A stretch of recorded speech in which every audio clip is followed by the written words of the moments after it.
Welcome to the Falmouth Chamber of Commerce. The Falmouth Chamber is dedicated to working on behalf of our members to make Falmouth a better place to live, work, and conduct business. We are committed to developing the economic, cultural, educational, and civic interests of our community and welcome the support from all organizations to achieve our combined goals. Whether you call Falmouth home, are a summer resident, or a visitor, we hope you take advantage of all that the Chamber has to offer. People think that a locally owned and operated appliance store may not offer what they need. Actually, we have trained and dedicated sales associates, expert delivery and installation, professional repair service, and personal customer service. Plus, we have access to a huge local warehouse with over 6,000 models in stock. Crane Appliance. We call the Cape and Islands home. Carlson Printing for all your printing needs. 508-548-7303 or toll free at 1-800-696-7303.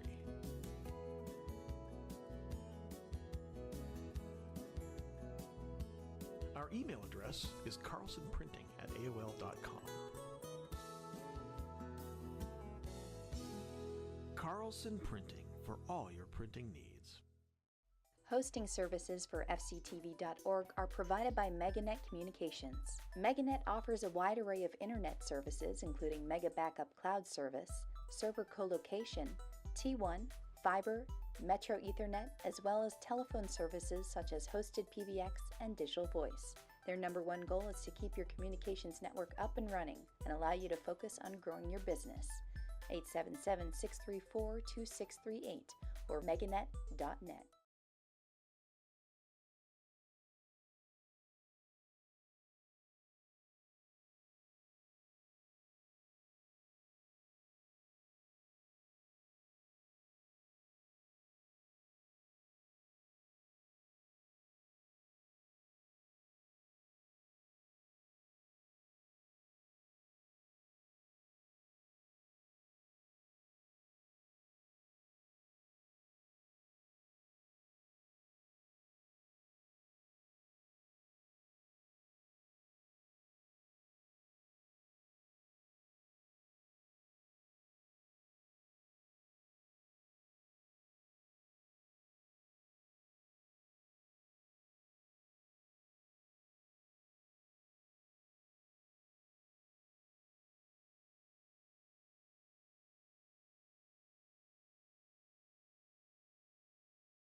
Hello, everyone. This is the open session start at 6:30 of the May 6, 2019 Selectmen's meeting.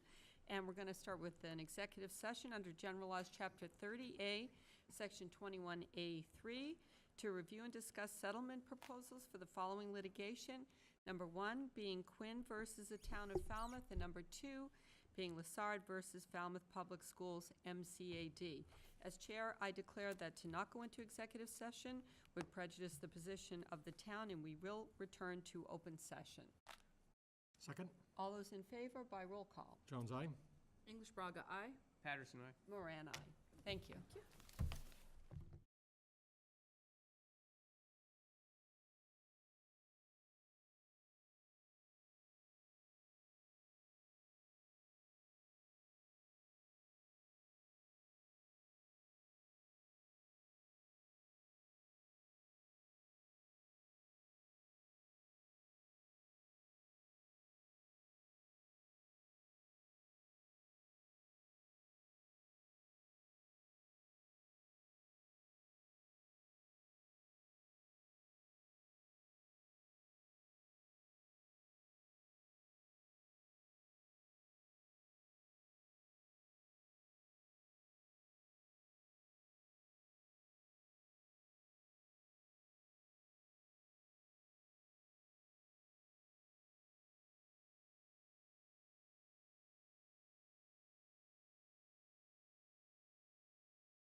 Welcome, everyone. This is the May 6, 2019 Board of Selectmen meeting. We've just returned from executive session, and we're starting with a call to order. Please rise.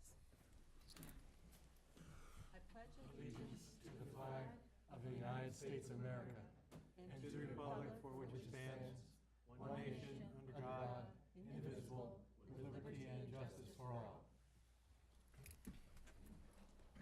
Thank you. First item on the agenda is a proclamation for Police Week, which is May 12th through 18. Ms. Braga. Proclamation for Police Week. Whereas the Congress and President of the United States have designated May 15th as Peace Officer Memorial Day and the week in which it falls Police Week, and whereas the members of the law enforcement agency in the town of Falmouth play an essential role in safeguarding the rights and freedoms of the citizens of the town of Falmouth, and whereas it is important that all citizens know and understand the problems, duties, and responsibilities of their police department, and that members of our police department recognize their duty to serve the people by safeguarding life and property, by protecting them against violence or disorder, and by protecting the innocent against deception and the weak against oppression or intimidation. And whereas the police department of the town of Falmouth has grown to be a modern and scientific law enforcement agency which unceasingly provides a vital public service, therefore we, the Board of Selectmen, call upon all citizens of the town of Falmouth and upon all patriotic, civil, and educational organizations to observe the week of May 12th through May 18th, 2019 as Police Week, with appropriate ceremonies in which all of our people may join in commemorating police officers, past and present, who by their faithful and loyal devotion to the responsibilities have rendered a dedicated service to their communities, and in doing so have established for themselves an enviable and enduring reputation for preserving the rights and security of all citizens. Further, we call upon all citizens of the town of Falmouth to observe Friday, May 17th, 2019, as Peace Officers Memorial Day, in honor of those peace officers who, through their courageous deeds, have lost their lives or have become disabled in the performance of duty, especially our own officer, Samuel F. Pierce, who lost his life in the line of duty on August 16, 1933. I further call upon all citizens of the town of Falmouth to observe a moment of silence on Friday, May 17, 2019, in their honor. In witness whereof, we, Susan L. Moran, Megan English Braga, Douglas H. Jones, Samuel H. Patterson, and Douglas C. Brown, have hereunto set our hand and caused the great seal of the town of Falmouth to be affixed this 6th day of May 2019. Second. All those in favor? Aye. I'd like to note the Police Week is a very important week for the town. One of the opportunities to support the officers, and Chief is in fact here today. Thank you, Chief Dunn. The next item on the agenda is recognition. Ms. Braga. So it's actually fitting that for recognition this week, I just wanted to note the long career of service of George Cabral, who retired a couple of weeks ago now after many decades as a Falmouth police officer. George is someone who is from this community, grew up here, and gave back by serving as a police officer. And I think he was, really kind of one of those quiet, unassuming individuals who did his job, really made this place a safer community, and has certainly earned what will hopefully be a long and enjoyable retirement for him to be with his family, including his new grandchild. I think he just has one, right, his grandson. So we just want to thank George for his service and to wish him the best in his retirement. Excellent. The next item on the agenda is public comment. It's an opportunity for anyone. Madam Chair? Oops, did I There's miss one? announcement about the announcement. Sorry, election. missed an announcement. Go for it. Yes, thank you, Madam Chair. Just wanted to announce on behalf of Town Clerk Michael Palmer that for the May 21st, 2019 annual municipal election, there will be a change in the voting location for Precinct 2. That vote will take place at the John DeMello Senior Center at 300 Dillingham Avenue here in Falmouth, and that is due to the construction of the new senior center ongoing. So the old senior center, existing senior center location will be the Precinct 2 voting location. Thank you. Great. Any other announcements? Okay, seeing none, back to public comment, which is an opportunity for anyone in the audience to speak for 2 minutes on a subject that's not on the agenda. Is there anyone here for public comment? Okay, seeing none, we will move on to the first item under summary of actions, which is whether to approve an application for a special one-day wine and malt liquor license and Sunday entertainment license for British Beer Company Beer and Oyster Festival, Sunday, June 2nd, 2019. Is anyone here from BBC? Okay, seeing none, what's the board's pleasure? I move approval. Second? All those in favor? Aye. Also, a second one-day wine and malt liquor license and Sunday entertainment for British Beer Company Road Race Beer Garden on Sunday, August 18, 2019. I move approval. Second. All those in favor? Aye. Next item on the agenda is whether to approve an application for a change of name of a Class II used car dealer's license, M&N Auto Mall, Inc., 20A Village Common Drive in East Falmouth. Is anyone here from M&N? Okay, what would the board like to do? I didn't see any problems with it. Nope, we didn't get any opposition from our staff. Just found it. In which case, I move approval. Second. is there any discussion? No? All those in favor? Aye. Thank you. Next item on the agenda is whether to approve a special one-day malt and wine liquor license for Bands for Badges, Inc. on the Cape Cod Fairgrounds for Saturday, August 24, 2019. And Madam Chair, I'm on that board, so I'm going to recuse myself from voting. Thank you. And is someone here for that item? Please welcome. Hi, good evening. Boyd DeMello on behalf of Bands of Badgers Incorporated. Right, and let us know what this is about, please, sir. All right, so in conjunction with the special event request that's down on the docket later, Bands for Badges is slightly a reincarnation of a reunion of Summers Past group that we, a few years back, did several events down at the Marina Park over 3 years. And we were very successful down there. We enjoyed our time down at Marina Park, but there was also came with concerns on behalf of some of the neighbors and the board in itself.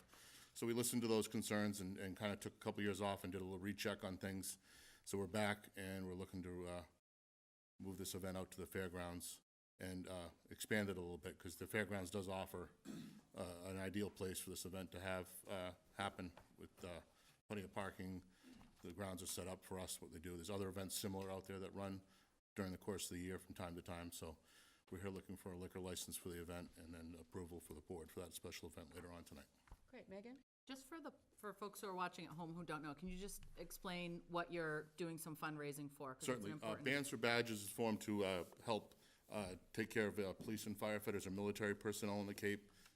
There's a group of us on our board. It's a very diverse board that brings in several different entities in the town, and we're looking to be there to help someone if they need help, financially supporting maybe scholarships down the road.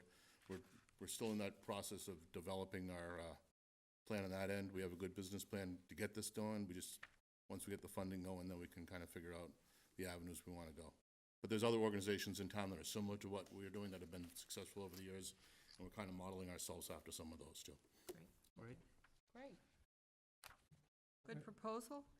I would please. suggest we also take the special event at the same time, Save some, so we don't, and so if there are any questions on that one, we can. that's a good Address them idea. next So we're going to also add on the special event, Bands for Badges, Inc., at the Cape Cod Fairgrounds on Saturday, August 24, 2019. Save you a little time. We'll do a twofer. Thank you. I appreciate that. Are there any other questions? I'd move approval of the one-day alcohol license, or Second. wine and malt beverage license. All those in favor? Aye. Aye. Good luck with Great. it. And I Thank move you. approval of the special events. Second. All those in favor?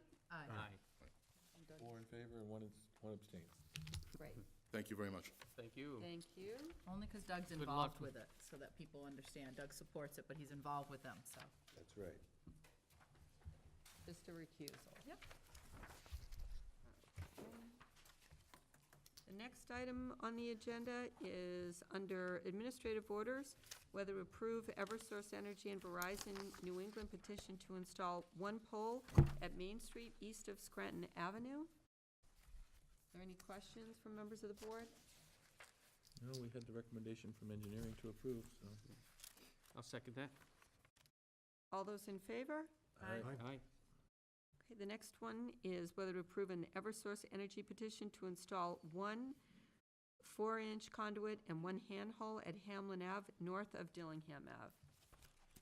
I move approval. Second? All those in favor? Aye. Next item is whether to authorize the Falmouth Housing Authority receipt of $492,351 from U.S. HUD. Mr. Suso, do you want to tee this up for us? Certainly, Madam Chair, you have a note from Assistant Town Manager Peter Johnson-Staub just summarizing that our Housing Authority Director Bobby Richards has asked that the board, as a matter of standard housekeeping that the federal government requires, approve the award of this formula grant to the Housing Authority from the federal government. All right. Move approval? Second? All those in favor? Aye. I should note that no town funds are involved. This is all federal dollars. Thank Great. you. The next item on the agenda is whether to vote to designate special counsel for affordable housing as a special municipal employee for purposes of General Law, Chapter 268A, Section 1 at SEC, the Conflict of Interest Law. So move? Second? All those in favor? Aye. Next is whether to approve and sign the ground lease to Little Pond Place LLC for 41 Spring Bars Road, formerly known as 0 Spring Bars Road, for construction of 40 units of affordable rental housing pursuant to the development agreement and request for proposals previously issued by the Board of Selectmen, and approve and sign the following associated documents: notice of ground lease, ground lessor estoppel, tax credit regulatory agreement, Mass Docs Affordable Housing Restriction, Barnstable County Affordable Housing Restriction, and other documents as required. And because there's a stack of them, if this is approved by the board, we're going to take about 5 minutes and go through and sign everything at once, because there's a short fuse on the timing of all of this. Are there any questions from anyone? Nope. No. In that case, is there a motion? I move approval. Second? All those in favor? Aye. Thank you. We're going to break for about 5 minutes, Thank you. folks.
Welcome, everyone. We're resuming our May 6, 2019 meeting.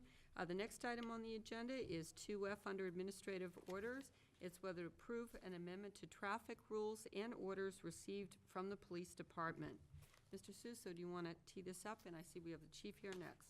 Certainly. Thank you, Madam Chair, members of the board. We'd received a recommendation from Lieutenant DaCosta with the concurrence of the chief to make an adjustment in your traffic rules and orders, and I know we have an email here that gives the summary of the changes, and I'm just flipping through. Oh, thank you, Madam Chair. There was an adjustment made at the request of Town Council in terms of the way that was structured, so that the change of language request would read as follows, and this would be Section F of, Part F of Section 5.-1, General Regulations for Article Roman numeral 5, stopping, standing, and parking upon any roadway where the parking of a vehicle will not leave a clear and unobstructed lane at least 10 feet wide in each direction for passing traffic.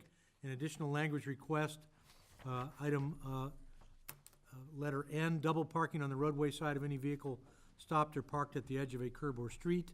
And item letter O, parking a vehicle outside a delineated parking space, that is, lines marking the front, rear, and/or side of a parking space for one vehicle. And that is the summary of the suggested changes in the traffic rules and orders. And as you've noted, Chief Dunn is here this evening. If the board would have any questions, we would respectfully request the board's concurrence in that change. Doug? Just to clarify, so what this is additional language where parking is prohibited. So you can't park any place on any road that you're not going to be leaving clear and unrestricted lane at least 10 feet. You can't park double parking on the roadway, and you can't park outside delineated parking spaces. I was just trying to make sure I understood the language of it. It's gonna, Main Street's a little complicated because it's narrow, so people have to be a little more careful. Anybody have any questions? No. Is the feeling of the board to, Yeah, while the chief is here, did you have perspective to offer? Okay, so everything should be fine. Okay, yeah, no questions. I move approval of these changes? second. All those in favor? Aye. Thank you. Thank you. The next item on the agenda is whether to vote to accept grant funding in the amount of $8,000 from the Executive Office of Public Safety and Security Highway Safety Division for fiscal year 2019 pedestrian and bicycle safety enforcement and equipment. Move approval? Second. All those in favor? Aye. That's $8,000. Thank you very much. Next item on the agenda, we're going to skip over the 7:30 public hearing. Is the Board of Library Trustees here yet? Not yet. That's our 8 o'clock. Sign variances, maybe?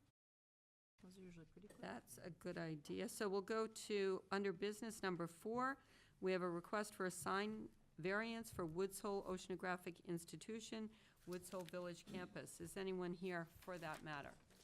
Yes? Welcome. Step right up. Hi.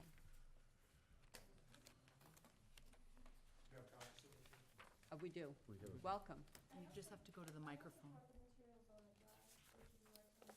Do we need a, Probably a good idea. I think we're good. Or, I don't know, I thought the public might like it. No, I okay. think so, because it shows up when people. Sure, we're gonna go for it.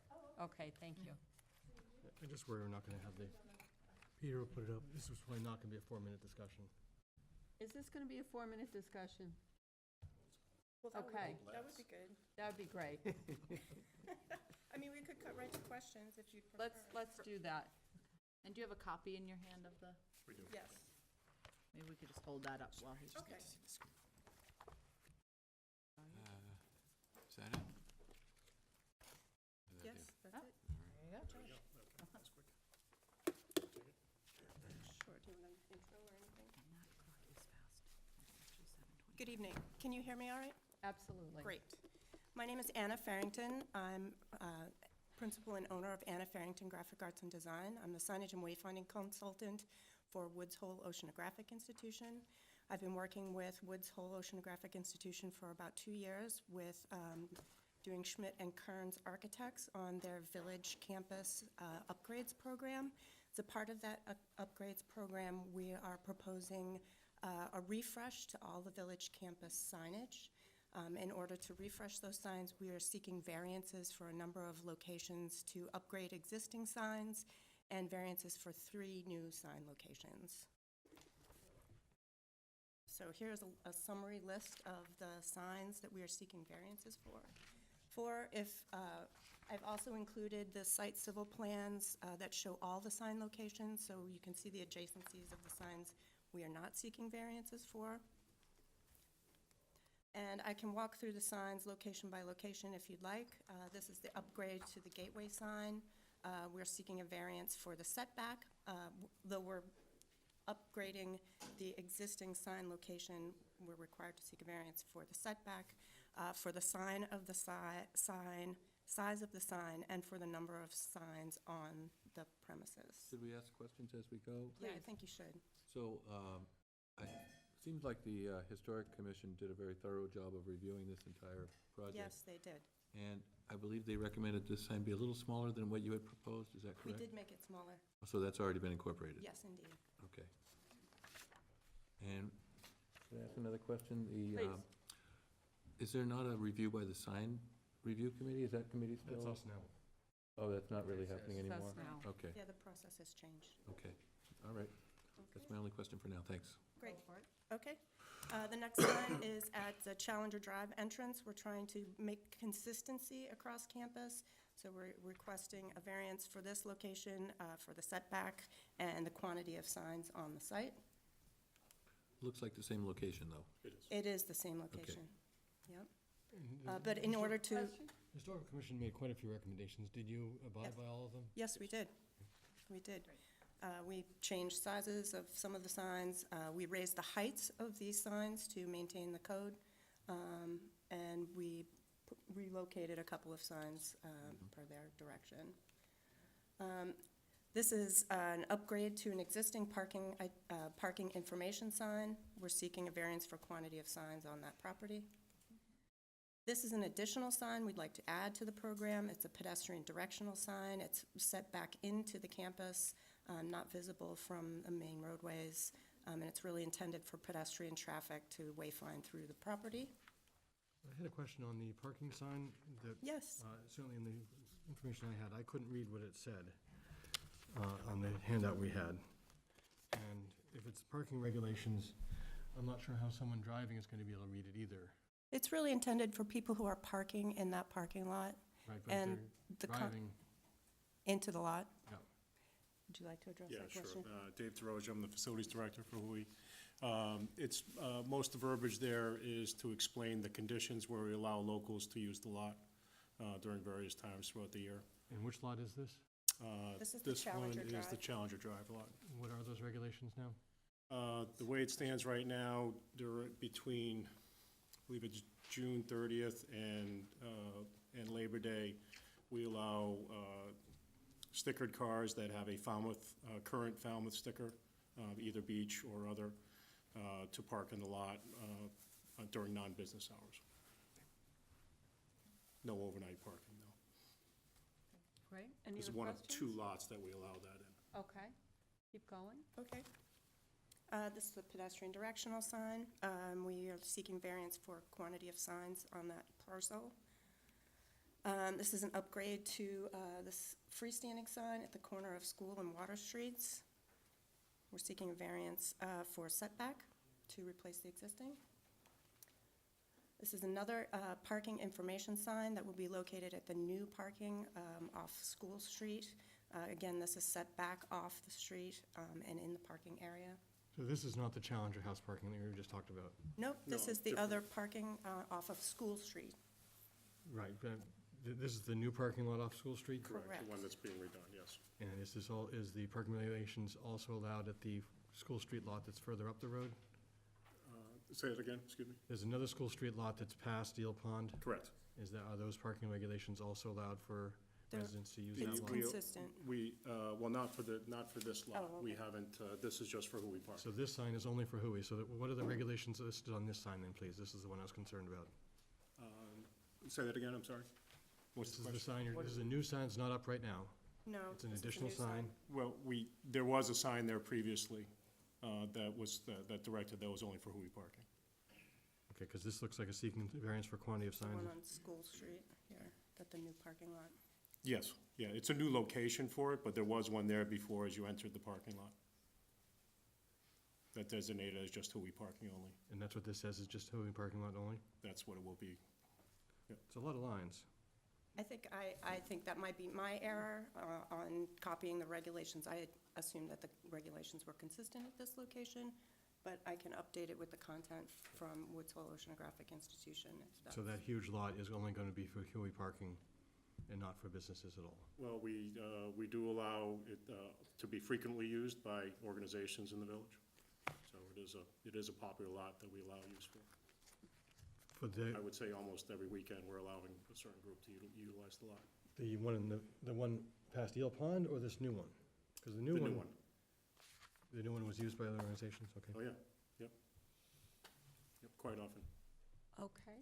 I want to ask, are we going to get through this in the next 2 minutes? We have a 7:30 hearing I've got to watch out for. Can I keep moving? How many more slides do you have? I'm not sure. You're at 11 out of 17, so you have 6 more. Doug? Just have one general question that would do it for me, is all of the variances that you've asked for so far have been replacing existing signs in Yes. existing location. Correct. So it's not a variance for a new sign. Are there any other new signs?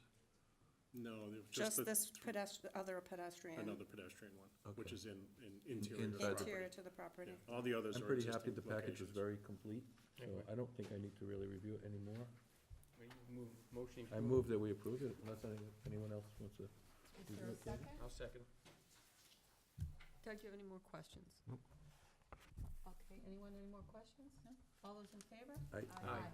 Nice Great. job, and just make that change that was noted. Excellent, thank you. Great. Thank you.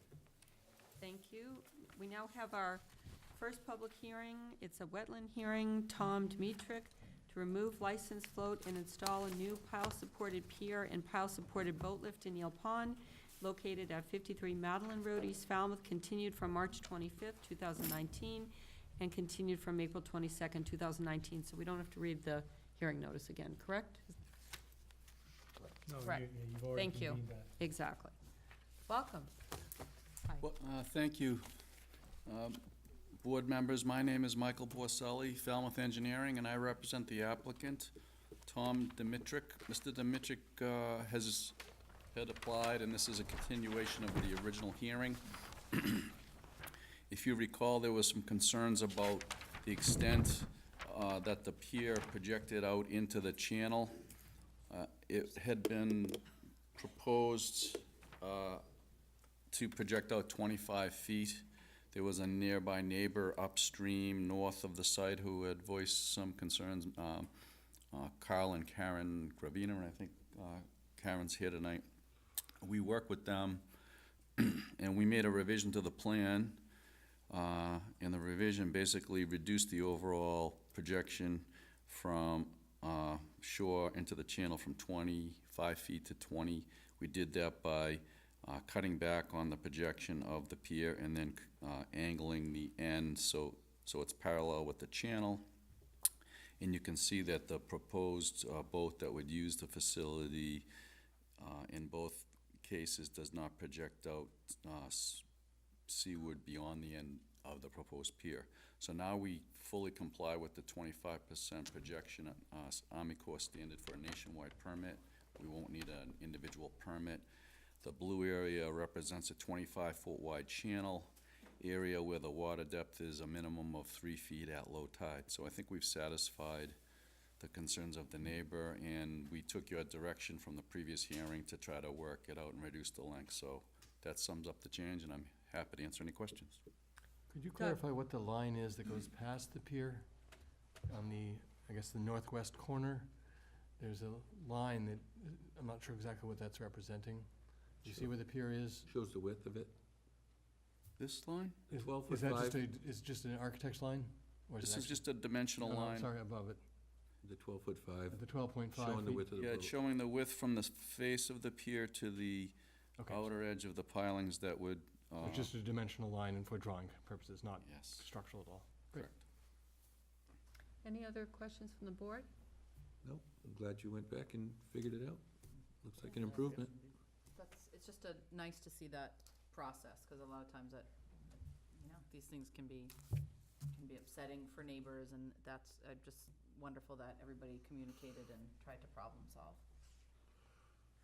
I move approval. Well, we need to first hear We're from the just public. gonna- Sorry. Is there anyone here who'd like to speak in favor of this application? Ma'am, please step right up.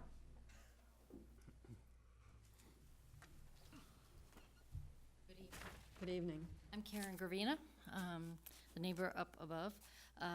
Yes, we really appreciate what Mike and Tom have done in opening up the access to the deep water, because that was our biggest concern. But we have two minor concerns, not with the dock, but of when the dock is put in, because if a dock pier goes in there to build, it will block the navigation channel.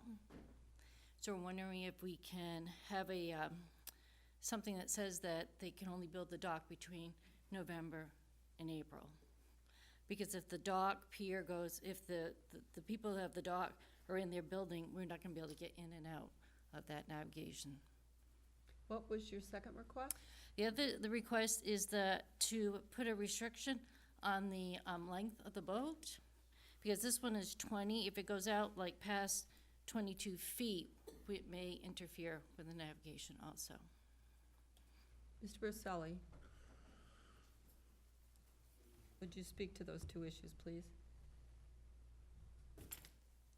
Yes, we're aware of the two suggested restrictions or conditions of your approval, and we're not sure we really agree that conditions should be placed on it that are worded in that way. We think a better way to word it would be that no barge or equipment shall impede navigation through the channel, because to impose a time of year restriction on Mr. Dimitrick would be a little bit unfair, because he may get a license he may be issued a license in May, and he may want to rush in, and he may have a contractor lined up, or he may be issued a license from Chapter 91 in mid-August and want to get the tail end of the season in. I think a more fair and appropriate condition would be that the channel be left open. This shouldn't take more than a couple days to build, and Mr. Dimitrick is very much aware of the concern of the neighbor, and he would make sure the contractor didn't interfere. The barge would be small, it could be moved out of the way when it's not, so it's not impeding navigation. It does seem very unfair, if in fact there was no traffic. For example, somebody had the flu for a week, and there he's got to wait a whole season to put his boat in. Doug, did you have a question on that issue? No, I didn't have a question, but I think that's a fair suggestion. As long as the channel's not blocked, that would be, I think it's workable. And what, on the second issue? The only other, on the second issue of limiting the boat length, again, I think it would be more appropriate that no boat shall tie to the pier that will project out more seaward than the furthest most projection of the pier, because you'd accomplish the same thing.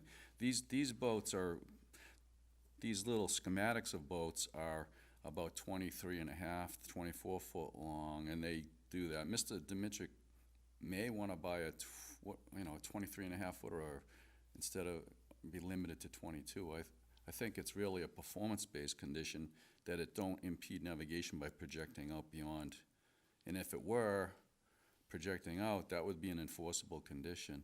And it would have to project out significantly to interfere with navigation, and he has no intentions of purchasing a boat beyond the lengths I just described. Questions for Mr. Burselli by members of the board? I would be more comfortable with saying a 25-foot limit on the size of the boat. I think that's more typical of what we do as we talk about the size and number of boats than. Any other questions for Mr. Burselli? Is there anyone else in the audience who wants to speak in favor of this application? Seeing none, is there anyone in the audience that wants to speak against this application? I'll move we close the hearing. Second. All those in favor of closing the hearing? Aye. Yes. Doug's made his point. Does anyone else have feeling on those two issues and the overall request? I think that the suggestions that have been made should remedy the concerns of the buddy. So you wouldn't go with the 25 limit that Doug suggests? Oh, I think 25 does address the issue. All right.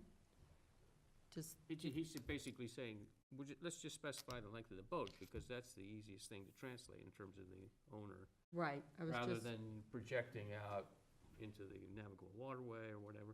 right. And if that's Just- more in line with what we normally do. And exactly, it's just a little easier to interpret on the part of the user. Is someone ready to make a motion? Well, I guess we'll go to our findings first, Yes. because Sure. we haven't done any findings yet. I think one finding is that the applicant has returned after meeting with the neighbors, coming up with a solution that's agreeable to the neighbors, that this will not impede on the navigational waters once it's in, that this dock is actually an improvement to the conditions of the waterway, because it's getting the engine into deeper waters and away from where it was stirring up the ground. We find that the construction will not obstruct the navigational channel. But that would be a condition we'd put on it. Okay. So I think those are the findings that I would suggest. And then I would move approval of this pier with the conditions that there no boat over 25 feet be attached. I think there's already a condition put on by the Conservation Commission that only one boat would ever be at this dock. So I would reiterate that, and that the construction would in no way interfere with the waterways. Second. All those in favor? Aye. Aye. Thank you very much. Thank you.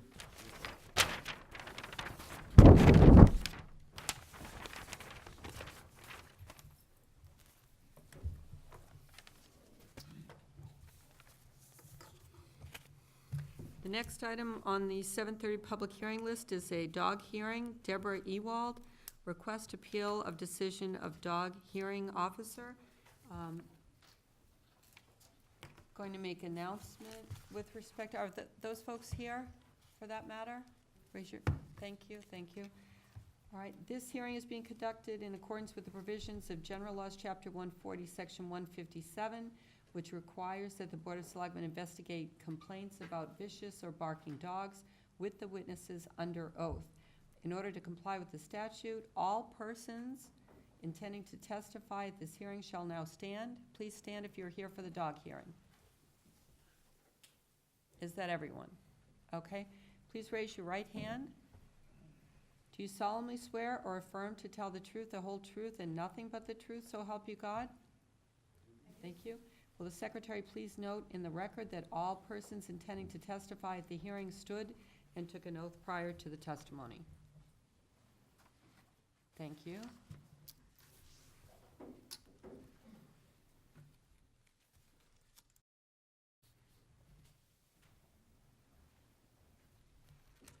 Is Ms. Sally Houghton here? Yes, ma'am. Could you step forward, please, and introduce yourself for the record at the podium? I'm Sally Houghton. I live at 82 Sam Turner Road, across the street from the dog in question. Okay, and why are you here? I'm here because I have had 3 fairly terrifying incidents with this animal, very aggressive. I requested the dangerousness hearing, and then after the dangerousness hearing, there was a 4th incident which left me prisoner in my own home, basically, because the dog was loose in my property trying to attack my dogs through the fence. And then that was about a week and a half after hearing, and shortly after that, I received the ruling from Captain Reed. But I'm here because I would respectfully request that you do not overturn the ruling. What kinds of attacks? Let's see, the first one was May 30th. I was walking my dogs out to my car. They're both on a leash. I have a pretty decent distance from my front door to my car, and as I got to my vehicle, that dog, without warning, came charging across the street and pinned my 30-pound Border Collie mix to the car. I screamed my head off until the neighbor came out and got the dog and removed it. Fortunately, nobody was hurt. I had another incident, June 27th, where I was returning home from a dog walk with both of my animals in the car. The dog was across the street with a young male. They were putting the trash out. It wasn't leashed. It came charging across and tried to attack me and my dogs while I was in my vehicle, so I couldn't exit my vehicle until he physically came across the street and removed the dog. And then just most recently, February 16th was probably the scariest by far. I was with my partner who's here with his daughter tonight. We were walking the dogs in the house, coming back from a dog walk. Again, this dog, without warning, comes charging across the street and physically, attacked my 14-year-old lab mix. My partner had to physically throw himself on the dog and try to beat it off my dog because it wouldn't let go. So that was pretty scary. So basically, I've had to rearrange everything I do in relation to taking my dogs out of the house. We check to make sure, is their gate open? Is the dog outside? Have we seen it? I back my car up as close as I can to my front door to make sure I can get them out and into a safe place just in case. So. Thank you. Other questions for Ms. Houghton from the members of the board? No, I thought it was a pretty well described. Her description was just like what was in the written packet. And you stated at the beginning you'd like to have the officer's recommendation upheld. Mhm. And what is that recommendation, as you understand it? Unfortunately, it was euthanasia. But there weren't a lot of options, I guess. Thank you. Is there anything else that you'd like to bring to our attention? No. Thank you. Thank you. Is there another witness with respect to the dog and those circumstances? Captain Reed, please. Welcome. Thank you, Chairwoman. What would you like to know? So if you could tell us, starting with respect to the hearing, is that the first time that you became aware of these incidents?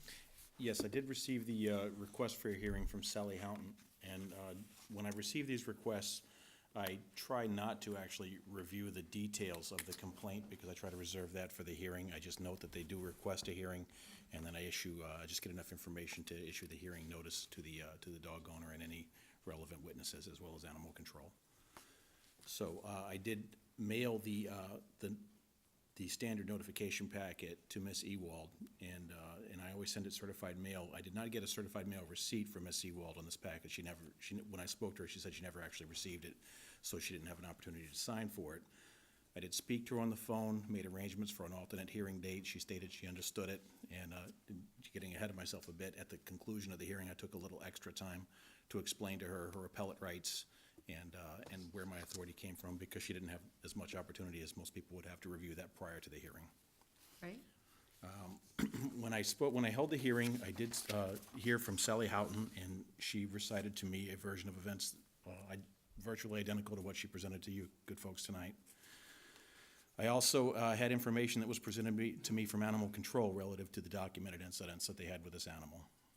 And one of those included an incident that did not involve Sally Houghton and involved an off-duty state trooper, David Dunphy, who interacted with the dog on September 2nd, 2018, and that was at Old Silver Beach. Trooper Dunphy observed this animal jump from a moving car and attack other dogs at the Old Silver Beach lot. He interceded, separated the dogs, and then in his statement, the dog, actually I don't want to misquote him, so I'll read it to you. Sorry, bear with me just a moment. Quite all right.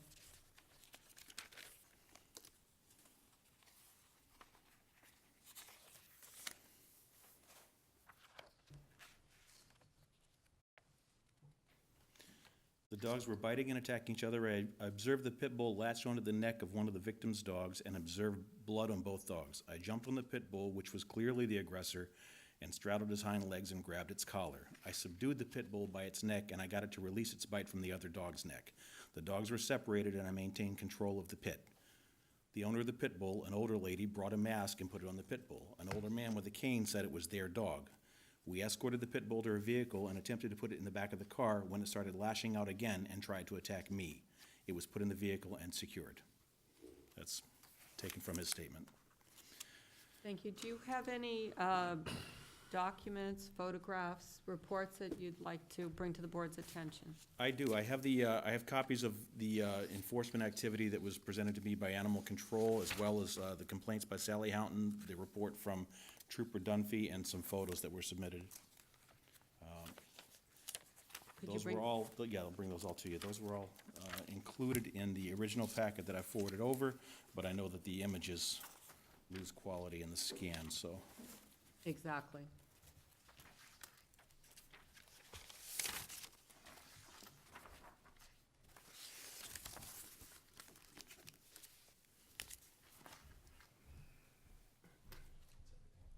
very much. Would you tell us about the decision and what bared upon you making that decision? I didn't take this decision lightly. In my tenure, having been appointed as the hearing officer for the town, I have not ordered a euthanization. In this case, this animal has behaved aggressively, without provocation, left its own yard to do so, and attacked not just Miss Houghton's animals, but other dogs as well, on 4 documented occasions over the span of about 2 years. And in my estimation, I haven't seen any indication that Ms. Ewald has been able to or willing to implement any remediations that would prevent that from happening in the future. It's a big, strong, aggressive dog. I do not like, I don't like to generalize breeds, and I don't allow it in my hearings. But this dog is a powerful dog, and he's an aggressive dog. If I believed there were remediations that she would be capable of enforcing, I'd like to explore that, but that's not the case. That's not the case in my estimation, based on the facts that were presented to me. She, in fact, stated to me in the hearing that she could not control the dog, and she cited her own medical issues as a factor in that. Any questions for Captain Reed by members of the board? I think I understand. Is there anything else you'd like to call to the board's attention? No, but I'm free to answer any questions you may have. Thank you very much. Thank you. Next is the dog officer. Welcome. Please step right up.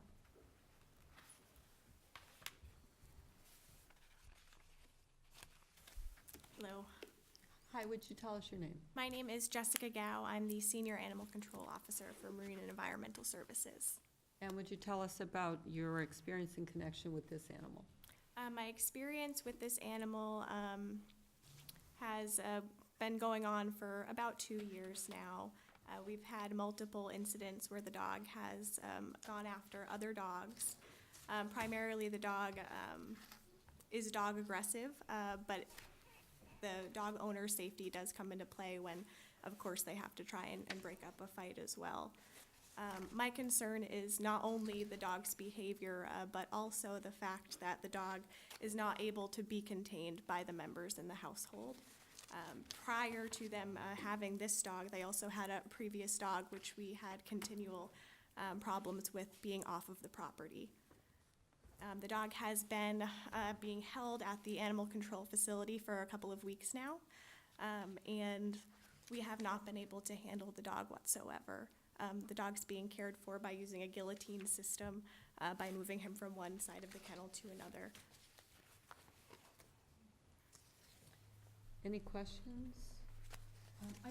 Please. Question just about, in terms of when you're saying that you'd had other interactions with this particular dog, are those interactions beyond what we've heard about today, or are they primarily with the dogs that Mrs. Houghton owned? Primarily just with the incidents that were brought to our attention by Sally Hain. I see some tickets were issued. Were those appealed or paid? I believe they were all paid.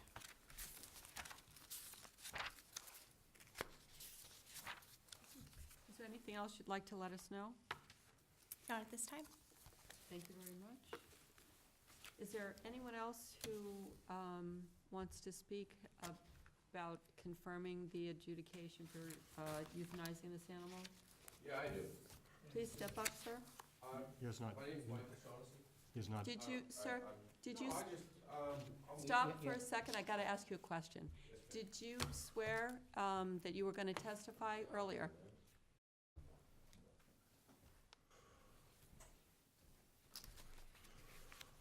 Did you swear that you were gonna testify earlier? Did you raise your hand and say that you were gonna testify? No, I don't need to, I tell the truth.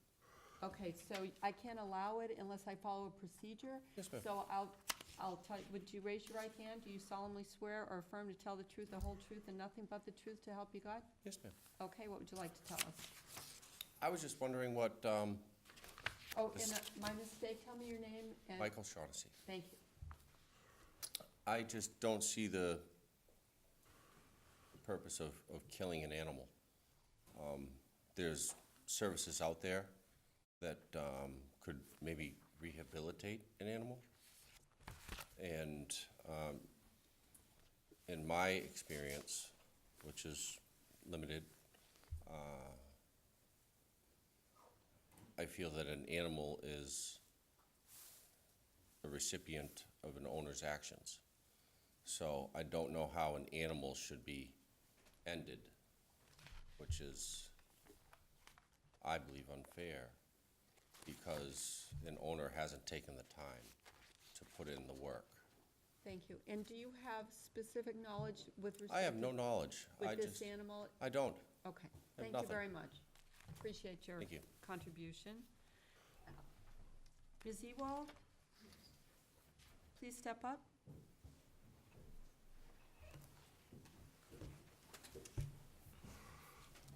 Welcome. Right at the podium. Hi. Thank you for allowing this. I apologize to my neighbor for the trouble that my dog has caused, and I'm sorry my dog, I did have a mentally impaired son who had let my golden retriever out, and that's what the dog, and another son who had paranoid schizophrenia and didn't really, I wasn't responsible for a lot of things that he did. So I do apologize. My dog has been a nuisance before, my golden retriever, but this dog was a rescue. He was someone that was a high school friend of my grandson, and he was abused. And we tried to find him after my grandson's friend died, and we took him in. We knew that he had problems. He came to us with cracked teeth, half the teeth gone, and we worked with him. He came to us with, you could see his bones just by standing there, and he's gained 50 pounds. He picked my cat up by the mouth, in his mouth, and shook him, and now they lie together. I have pictures of them. He's changed a lot, and I do agree it is my fault. I did not take enough steps for him. I have, in the meantime, found a veterinarian behaviorist. I couldn't find one. And they have looked at everything, and they would be willing to work with him. I was hoping that we could find some other path. I'm not saying that I would take him from custody, but maybe even transport him to the veterinarian behaviorist for her to do an evaluation. If he's a dangerous dog, then I would like the opportunity for my family to be there with him, and let's take him to our vet and put him to sleep ourselves.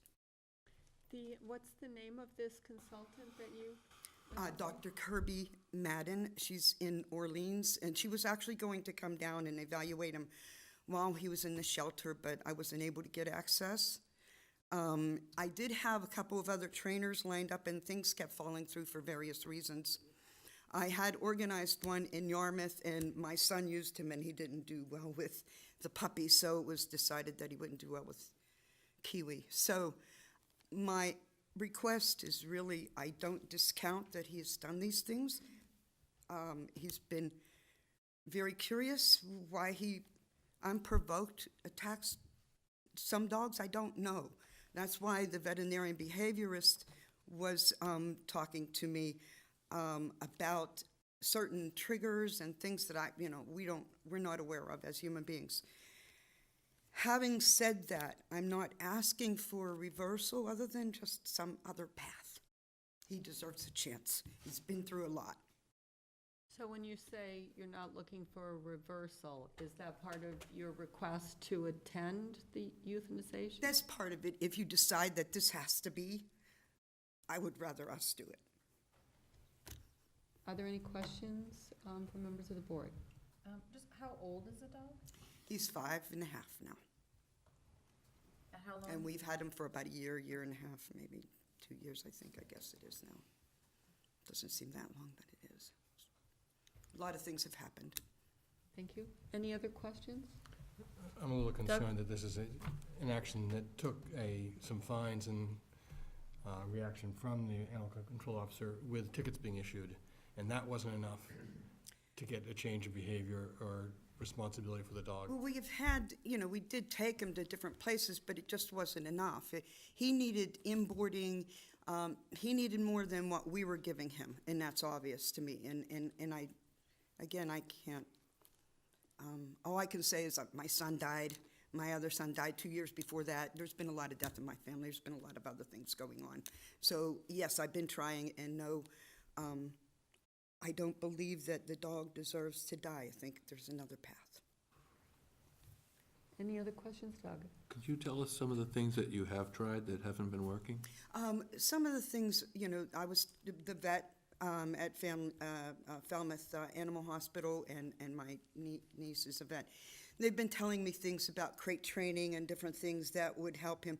Taking he feels very overprotective, like you can't come to my door, and he just goes crazy. So taking that away from him, it's not his responsibility to do that kind of stuff.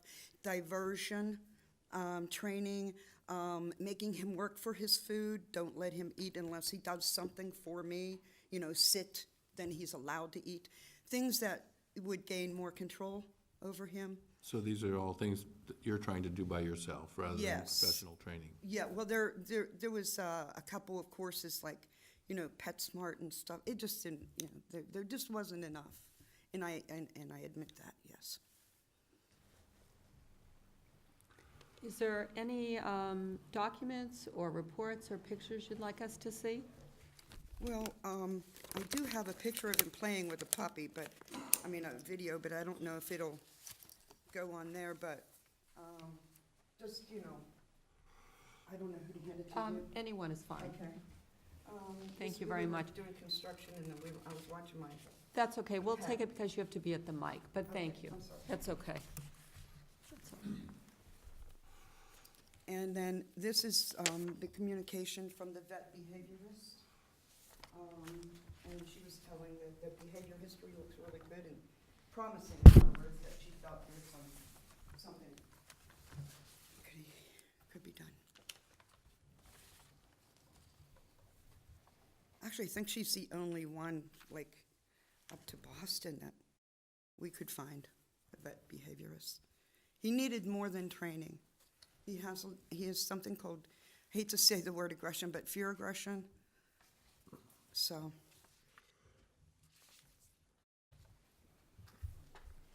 I have another question. Please.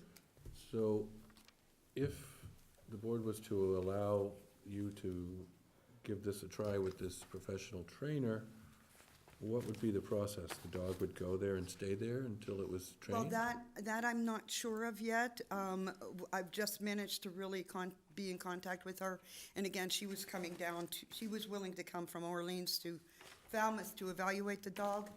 I believe at this point in time, it's evaluate whether he's a dangerous dog and what can be done. What programs can be designed for him. What can he do? What's he capable of? And then if the trainer did intercede and told you that she thought she would, say that the dog was gonna be okay, would you then be building a fence around your yard to contain the dog? Because it seems like it escapes quite often.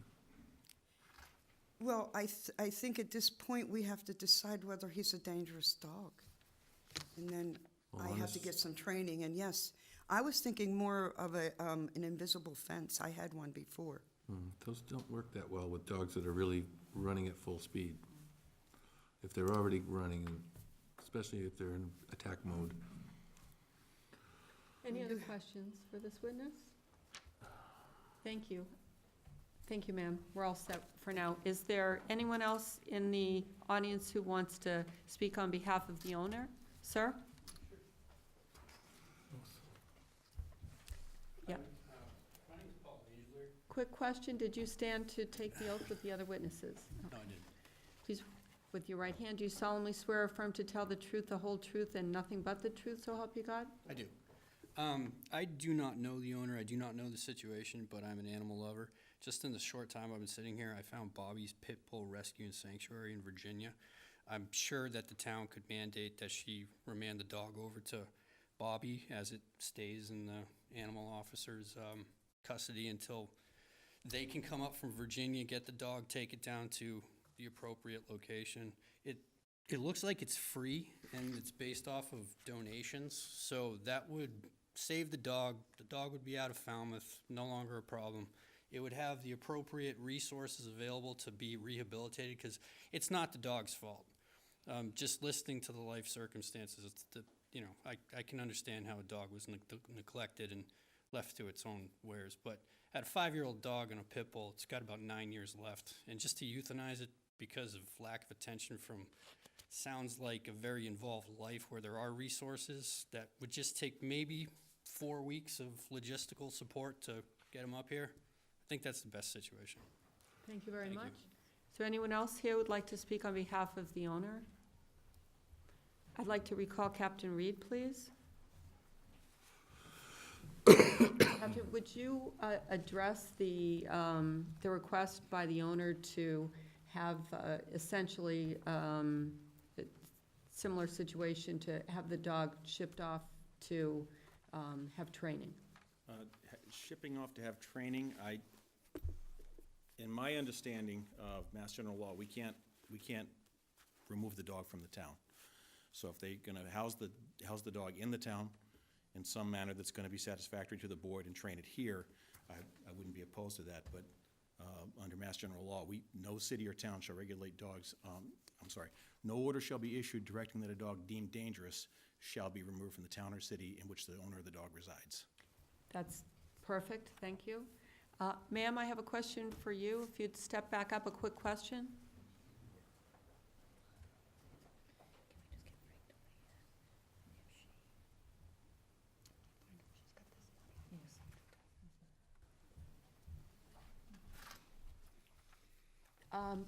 This is a question that I think would inform the board. These training such as this is extremely expensive. Board and train, could easily run $3,500 a week.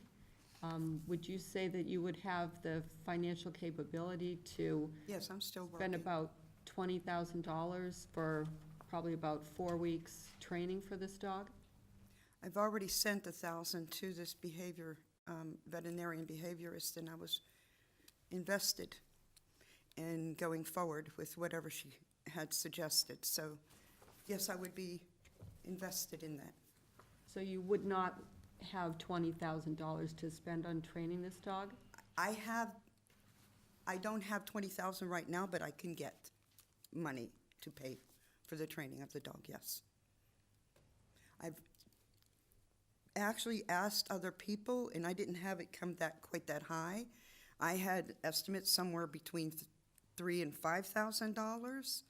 So I'm not sure where $20,000 is coming from, but yes, I would be willing to invest in this dog.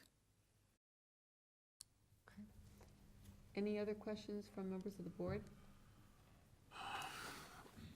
Megan? I had a question for, it's Right. maybe a follow-up on what Captain Reed was advising us of. So, and maybe Frank can answer this question. You can sit, thank you. Is there a mechanism, Frank, that you're aware of that this board, as a resolution, can direct this animal to be, or direct there to be a period of time allowed for the owner to find a place at either a pit bull rehab or some other place where the dog would go, not to come back to Falmouth, but to go for some place that rehabilitates and finds home somewhere else? Is that piece of the statute that Captain Reed read, is it always prohibitive that if we deem the dog dangerous, that it can't leave here, or are some of those things allowed depending on the outcome of the hearing? Well, I think, Frank Duffy, Town Council, I think what you're asking is, could you continue the resolution of this case to another date? And the answer to that is yes, you can. The dog is presently being held by animal control at the facility. Captain Reed read to you, I think, the statute, and in a memorandum to you earlier today, I mentioned this, and I believe the genesis of this rule is that in days past, selectmen in some towns used to solve problems by saying, well, get the dog out of town. And just getting the dog out of town is not really the same as directing that the dog be sent to a facility for a specific purpose. As to whether that is allowed under the statute, I'm not prepared to tell you tonight because I didn't think that far ahead. But you could continue the resolution of this to another night certain. And then potentially have an option in front of us. And in the meantime, ask the owner to Correct. bring you the option, yes. Okay. But the option can't be the dog, we can't, unless the dog is not dangerous, we can't release the dog out of an animal control officer back to the owner. Right. And that's the only way the dog can actually be moved, is by the owner being moved, but we'd have to give permission for the owner to actually take possession of the dog again. Well, would we not let the dog trainer come down and evaluate the dog at the current shelter where it is now? Well, I mean, my position would be, and there's certainly other options, but I guess my thought process is if I mean, I think everything in front of us, and I agree, I mean, dogs, the dog didn't create some of its own behaviors, lots of things go into it, but everything we've heard is very alarming, and I don't think that the dog, my position would be, I don't think the dog can go back to that residence. As well-intentioned as the owner is, I think we have a history of it just not being a dog that could be controlled there, and it's a very dangerous dog right now. I'm sure it has lots of lovely qualities as well, but I guess I would like to at least give some period of time, and that's why I'm asking the question, to see if, and I think unfortunately some of these rescue places are really overwhelmed and inundated, so I don't know how possible it is that anyone would even be able to come and take this dog, but just to have that opportunity. So my position would be that I don't think anyone needs to evaluate the dog, because I don't think the dog can go back to this residence even if it has a lot of training. That would just be my position. I think that there are some other issues, with the dog maybe being that close in that type of environment with other animals and children. So my question was more along the lines of the hearing being continued to see if there's a third party that the dog can be released to, a third party meaning a professional place that. I don't know what the burden is on the animal control officer now to keep the animal at our current location. And right now, the town's taking care of this animal, so maybe the animal control officer could ask. Yes. If you could step up, the question is essentially financial. How much is it costing the town to take care of this dog, I guess, per week? Or both financial and can we do it? Right. Financially, it's really just a food expense at this point, so the expense is not significant whatsoever. I will say it is very stressful on the animal to be in a dog shelter. It's a very dog-aggressive animal. He is on high alert at all times. It's a very uncomfortable state for the dog to be in. So he is really suffering at the shelter. I would also like to say something in regards to the training. Training is a great tool, but it's not something that is going to fix the animal. Training, the development period for a dog is really in its very early stages of life. And once they develop those neural pathways for how they want to react to something, that's not something that goes away. It's something that can be retrained and managed, but it has to be managed throughout its life. And it takes a lot of, it's very strict, and it takes a lot of work, and it takes a lot of diligence, and it's not something that's easily managed whatsoever. So, in your professional opinion, is there a training facility that would want to accept this dog, train this dog, and then find an owner who could responsibly take care of such a aggressive dog? Yes, I'm sure that that is a possibility. How likely it is for us to find that is very slim. Also, I also am an advocate for, there are a lot of really great dogs that need these rescues, that deserve good homes. And to be able to, for a rescue to be able to put the time and the money and the resources into the specific dog is unlikely. And what happens if that doesn't work, if it does go to another facility and it's determined that it's not going well? Again, it would come back to here. And do you have a facility in mind that you might be able to, you do not? No. Okay. Not to be able to handle this level of aggression. Okay, so it's never been your job to find a place for such an aggressive dog? No. Thank you. Doug? I guess, similar question, in your professional opinion, is this dog retrainable? Retraining is a possibility, but like I said, when dogs' brains are developing, they develop certain neural pathways that don't ever disappear. So they have that reaction at all times, and it is a matter of retraining and managing that dog throughout its life. Thank you. Ms. Ewell's trying to speak again. Excuse me? Okay, quick question, Frank, since you're up, and I'd like also the town manager to weigh in on this. So is it an option for the board to continue this hearing and task someone from the town to finding a facility that would take this dog in an attempt to retrain it, with the idea of it, as Ms. Braga had suggested, not going back to the original owner? Well, that's a burden on the,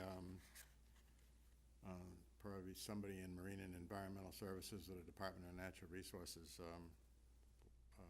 You can certainly ask if they would be willing to do it. Whether they would be able to, I just don't know.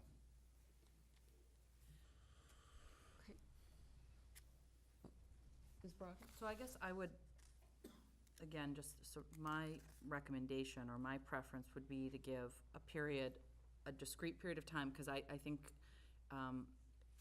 there's a lot of accuracy, and we have to take into account that the dog is in sort of a hyper-vigilant state, and so it is in a state that it's suffering or having a difficult situation while it's at that facility, just because of the nature of the facility. So I think I would want sort of a very limited period of time, and I think I would task the owner of the dog to see if she can find some place, again, a rescue that will take the dog forever and take control of the dog and do whatever it's going to do with it outside of this jurisdiction. And again, it would essentially be giving ownership of that animal to that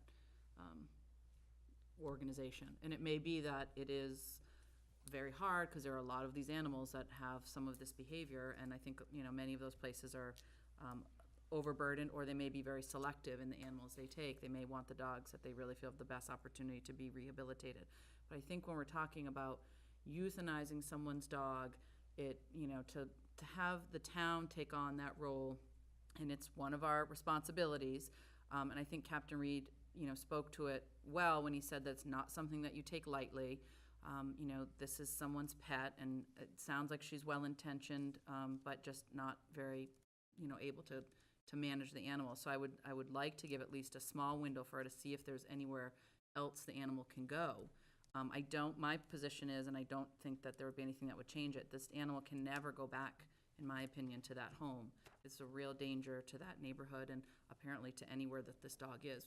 We heard about the beach parking lot incident, so that would just be to continue the hearing, I guess, is what I would be. Ms. Ewell, will you step up again, please, to the podium? And in the meantime, Doug? I just had one more concern, is the fact that this dog hearing was held on March 27th after a year and a half of other incidents, and it's taken another whole month till we see this email chain with the inquiry to the dog professional. So that's a concern for me as well. Absolutely.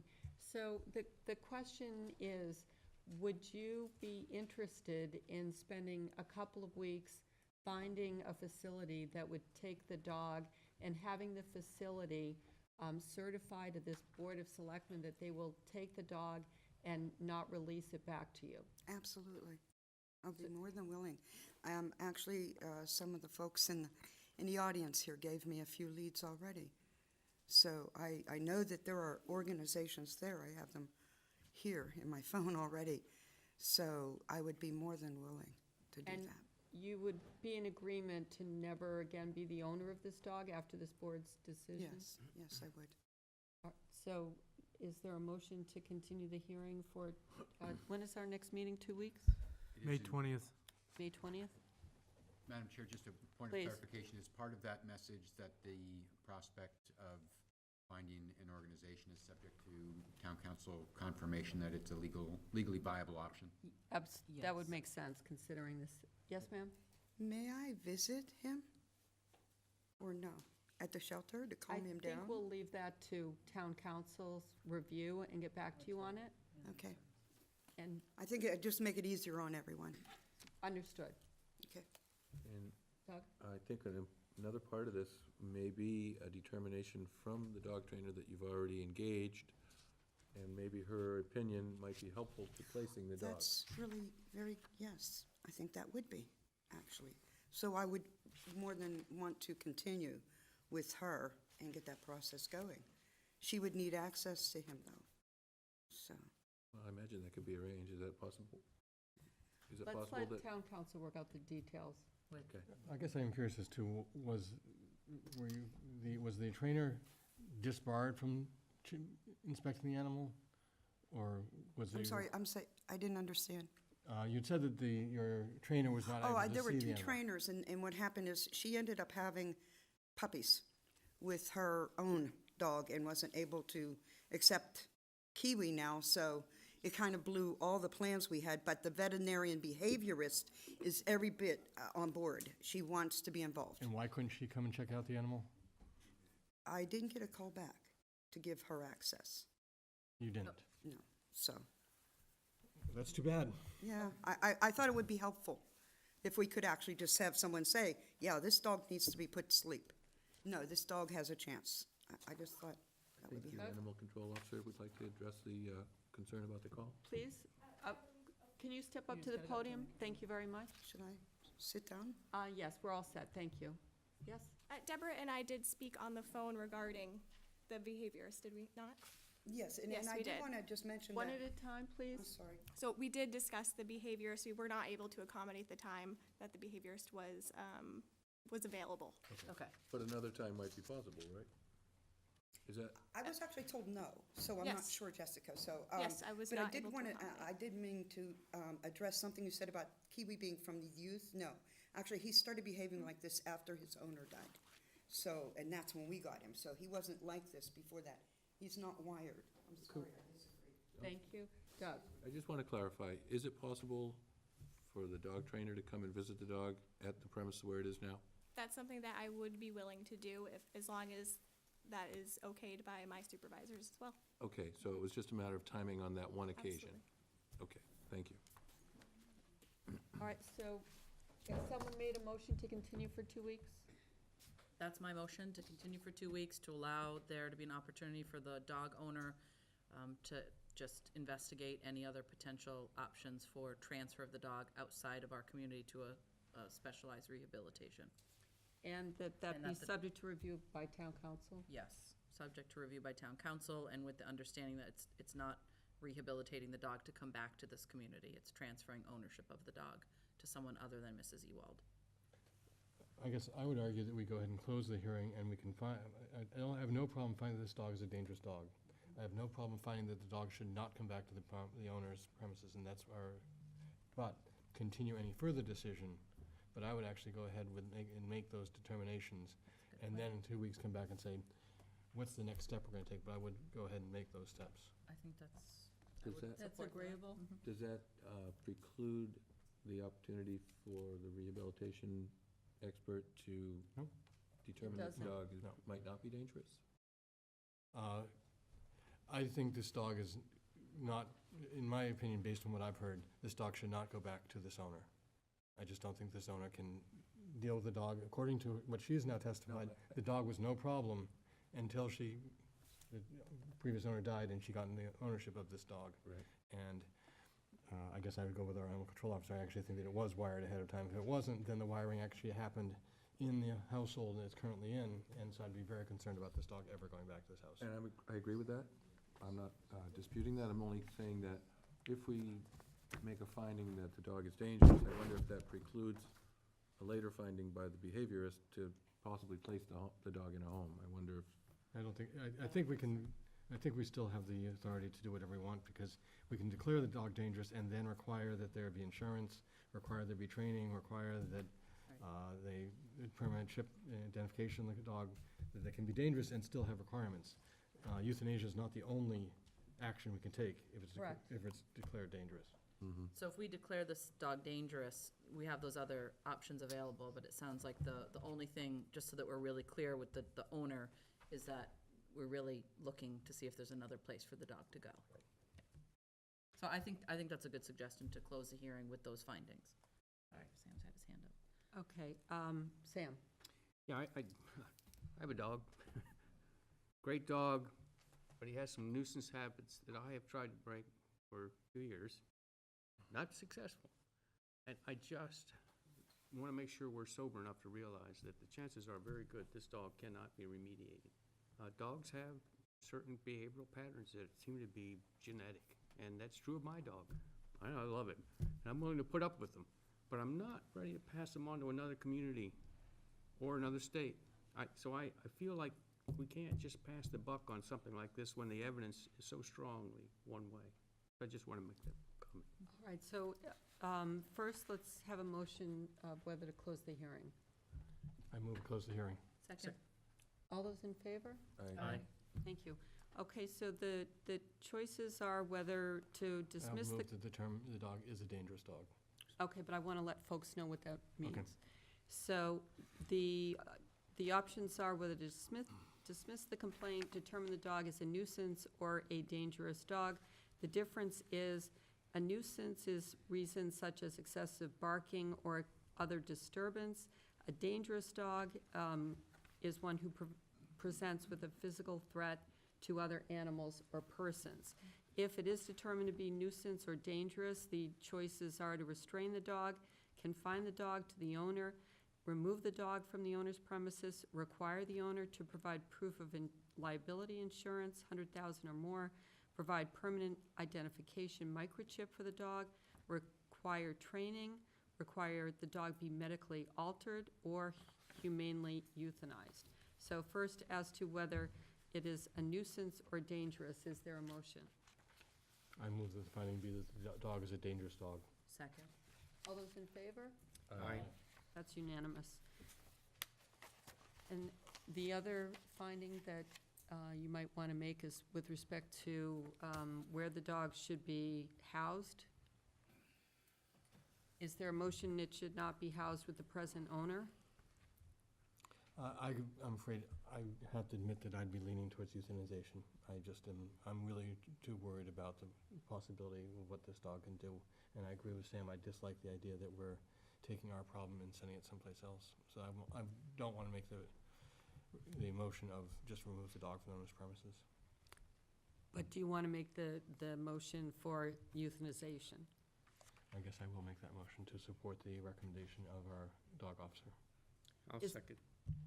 Okay, so there's a motion and a second. Is there any more discussion on the euthanization? I would like to at least give him one chance to have the behaviorist intercede, but And I don't know where it's gonna go after that.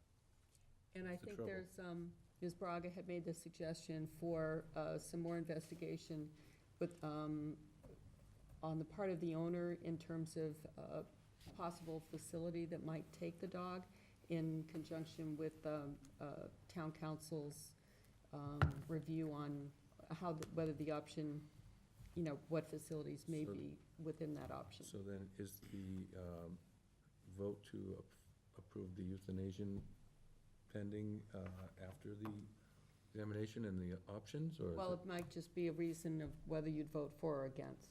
Okay. So is there any more discussion on the motion to euthanize the dog? In which case, all those in favor? Aye. Against? Okay, the motion did not pass. Is there a second motion?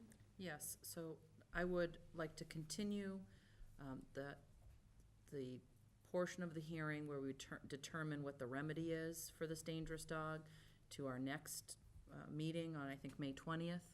Yes, So that May we can 20th. allow the owner to look at and then present some viable options, if there are any, for the dog to go to a specialized facility, not another owner in another town, but a place that takes and houses dangerous dogs. Again, you know, if I were in the owner's shoes, I think I'd at least want to feel like I had done something to see if there was another option. To be candid, there may not be any other option for this animal. I think that she has recognized that to some extent and is probably just looking to feel like she's done all she can do for this pet that she did take in from someone else, so. I would want that information to come from a professional, not just her coming back in 2 weeks and saying, these are some options I found. No, it would But have to be very specific. Evaluation done by. Yes. And we had our animal control officer give a recommendation, but I would think it needs to be a professional animal. This is more of a stay of execution until we give one last chance. So I think it's the consensus of the board that the owner find an option and that be reviewed with town council as well as the dog officer and Captain Reed. Thank you all for coming on the dog hearing. To vote that? Did we vote the last? Oh, sorry, I missed that vote. Hold on, so there's you made the motion, I'll make the second, all those in favor? Aye. So that's unanimous, thank you.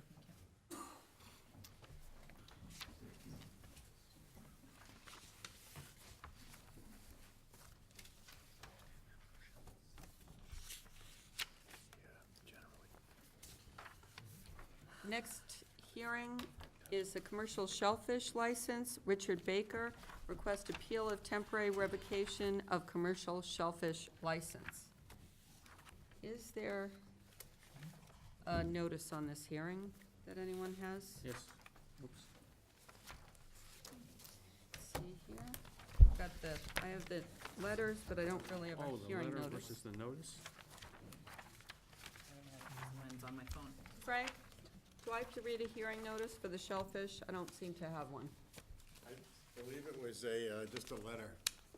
Just a letter. It was the Okay, I letter do that have a was- letter. Okay. Yes, that was all there was. Is it required that I read the letter? Okay. This is an April 29, 2019 certified mail letter to Richard Baker. Mr. Baker, are you here? I am. Thank you. Just a second, sir. Little formality first. The subject is commercial shellfish permit 0017. You are hereby notified the Falmouth Board of Selectmen will conduct a hearing in accordance with the Code of Falmouth, Chapter 275, Shellfish and Herring, on your appeal of the temporary revocation of your commercial shellfish permit 0017 until after September 3, 2019, which is a 6-month minimum, as a result of violations stated in a letter to you from the Director of Marine and Environmental Services dated March 4, 2019. A copy was attached to this letter. The hearing will be conducted in the Selectmen's Meeting Room, Falmouth Town Hall, 59 Town Hall Square, Falmouth, Mass. On Monday, May 6, 2019, at 7:30 p.m. You are requested to attend to present evidence and examine witnesses. You have the right to present witnesses and have counsel attend the hearing with you. From the town manager, Julian Suso, with copies to Greg Frazier, Marine and Environmental Services Director, and Chuck Martinson, Shellfish Constable. Would all folks that are here to speak at this hearing please stand and be sworn? Anyone else in the audience here for this matter? Okay, please raise your right hand. Do you solemnly swear or affirm to tell the truth, the whole truth, and nothing but the truth, so help you God? Thank you. Will the secretary please note in the record all persons intending to testify stood and took an oath prior to the testimony?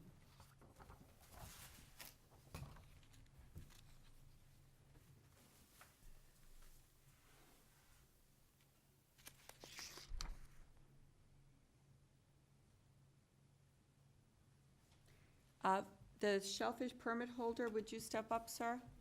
We'll take your testimony first.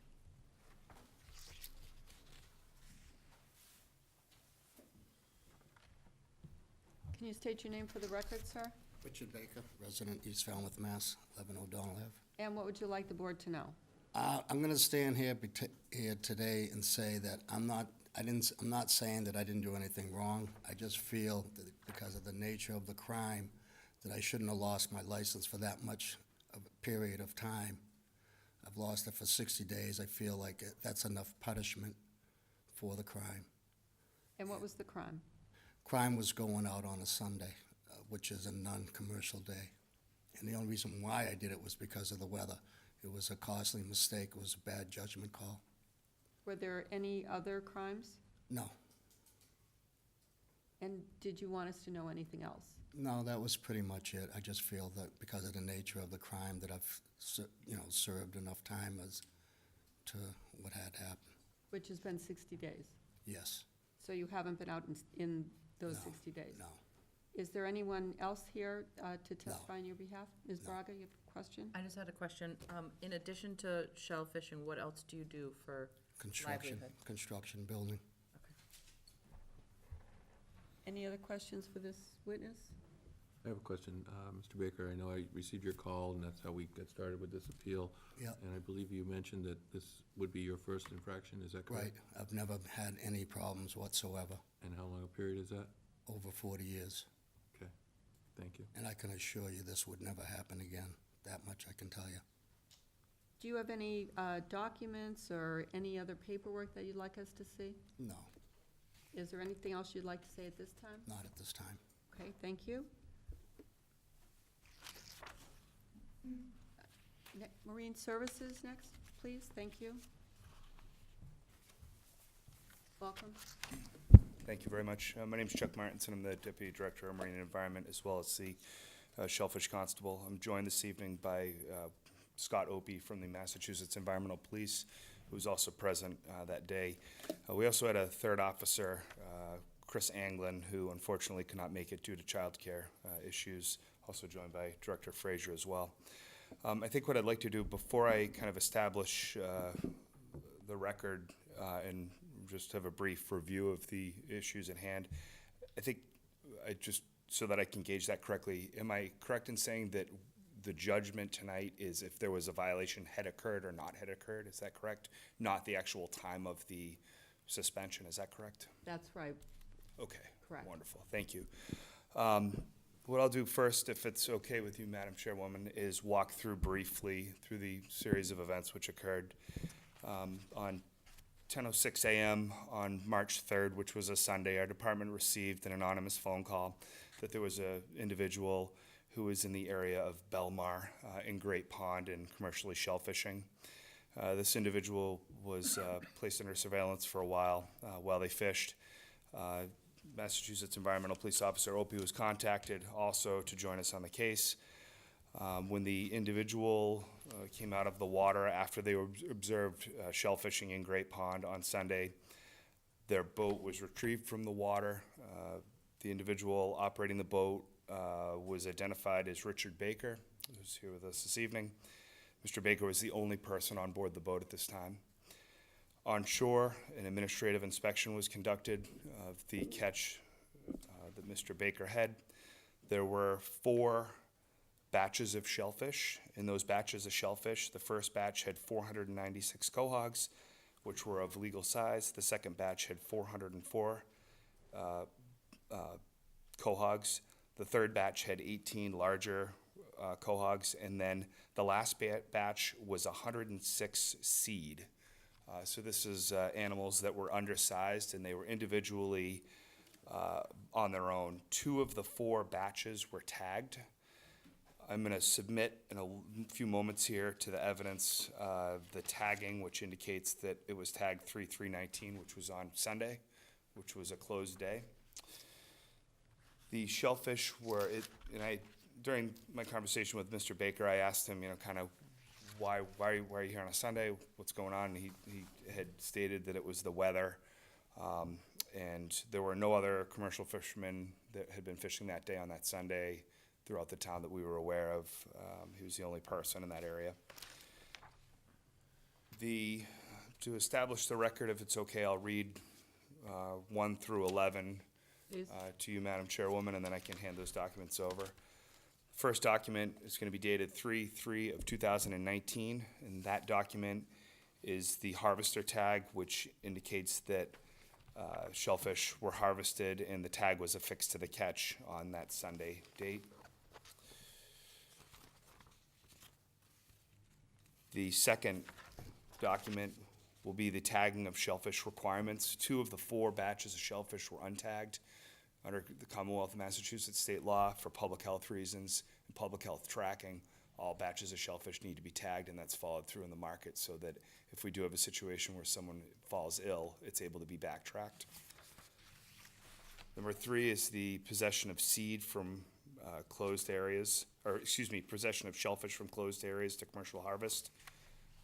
This is one of the sections that Officer Opie cited Mr. Baker under.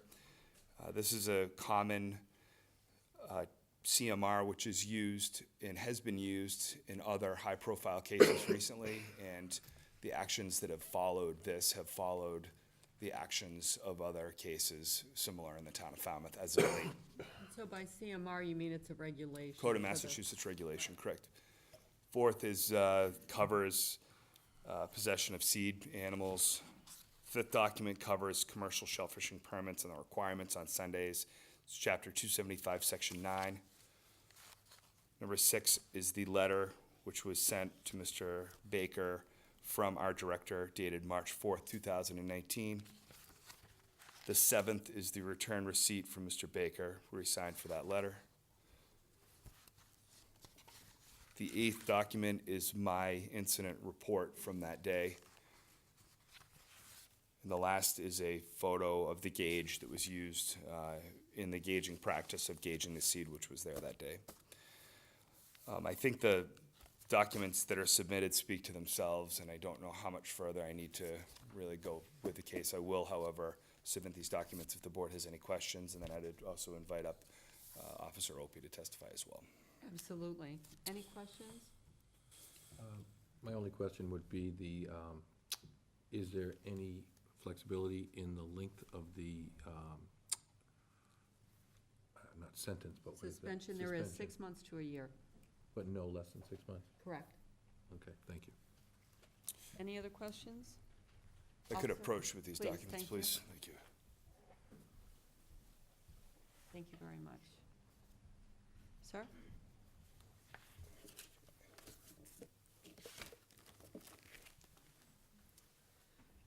Good evening. Good evening. My name is Scott Opie. I'm an officer with the Massachusetts Environmental Police. And I was there helping the town do this inspection on that particular day on March 3rd, 2019. Shellfish has many regulations to it, mostly to protect, the public who's going to your local market to pick up, their quahog or their oyster or their clam.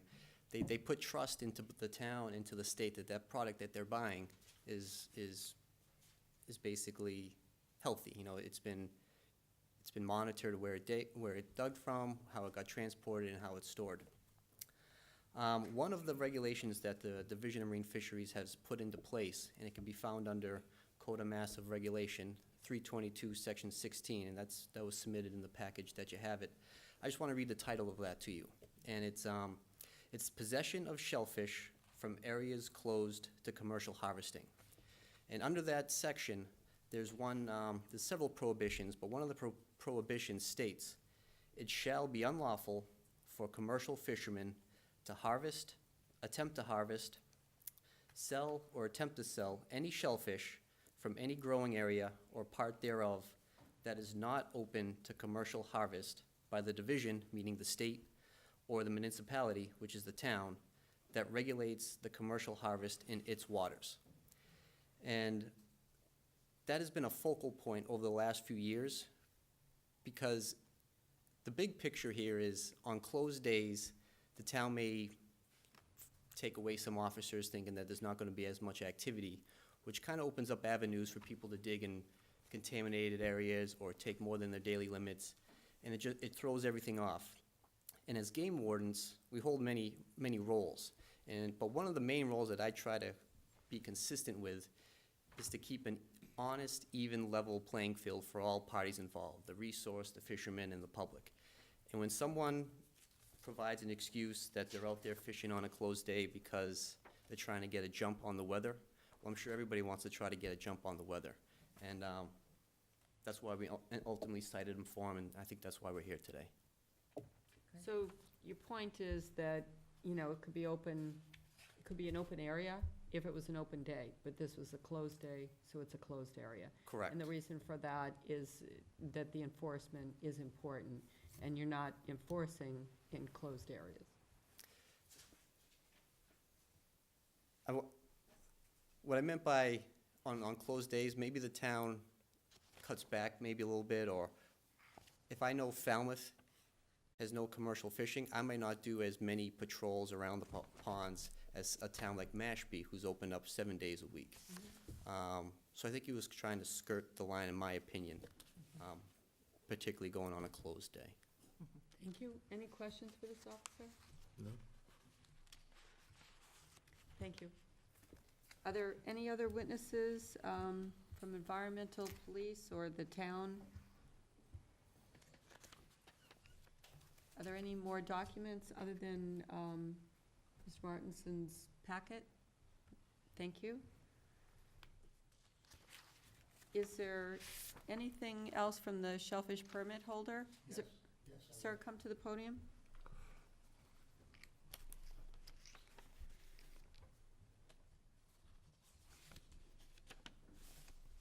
I'd like to make a comment on the 17 untagged sold cohogs. They were really big chowder cohogs, and I had pointed out that I was going to eat those. You do not need to tag them.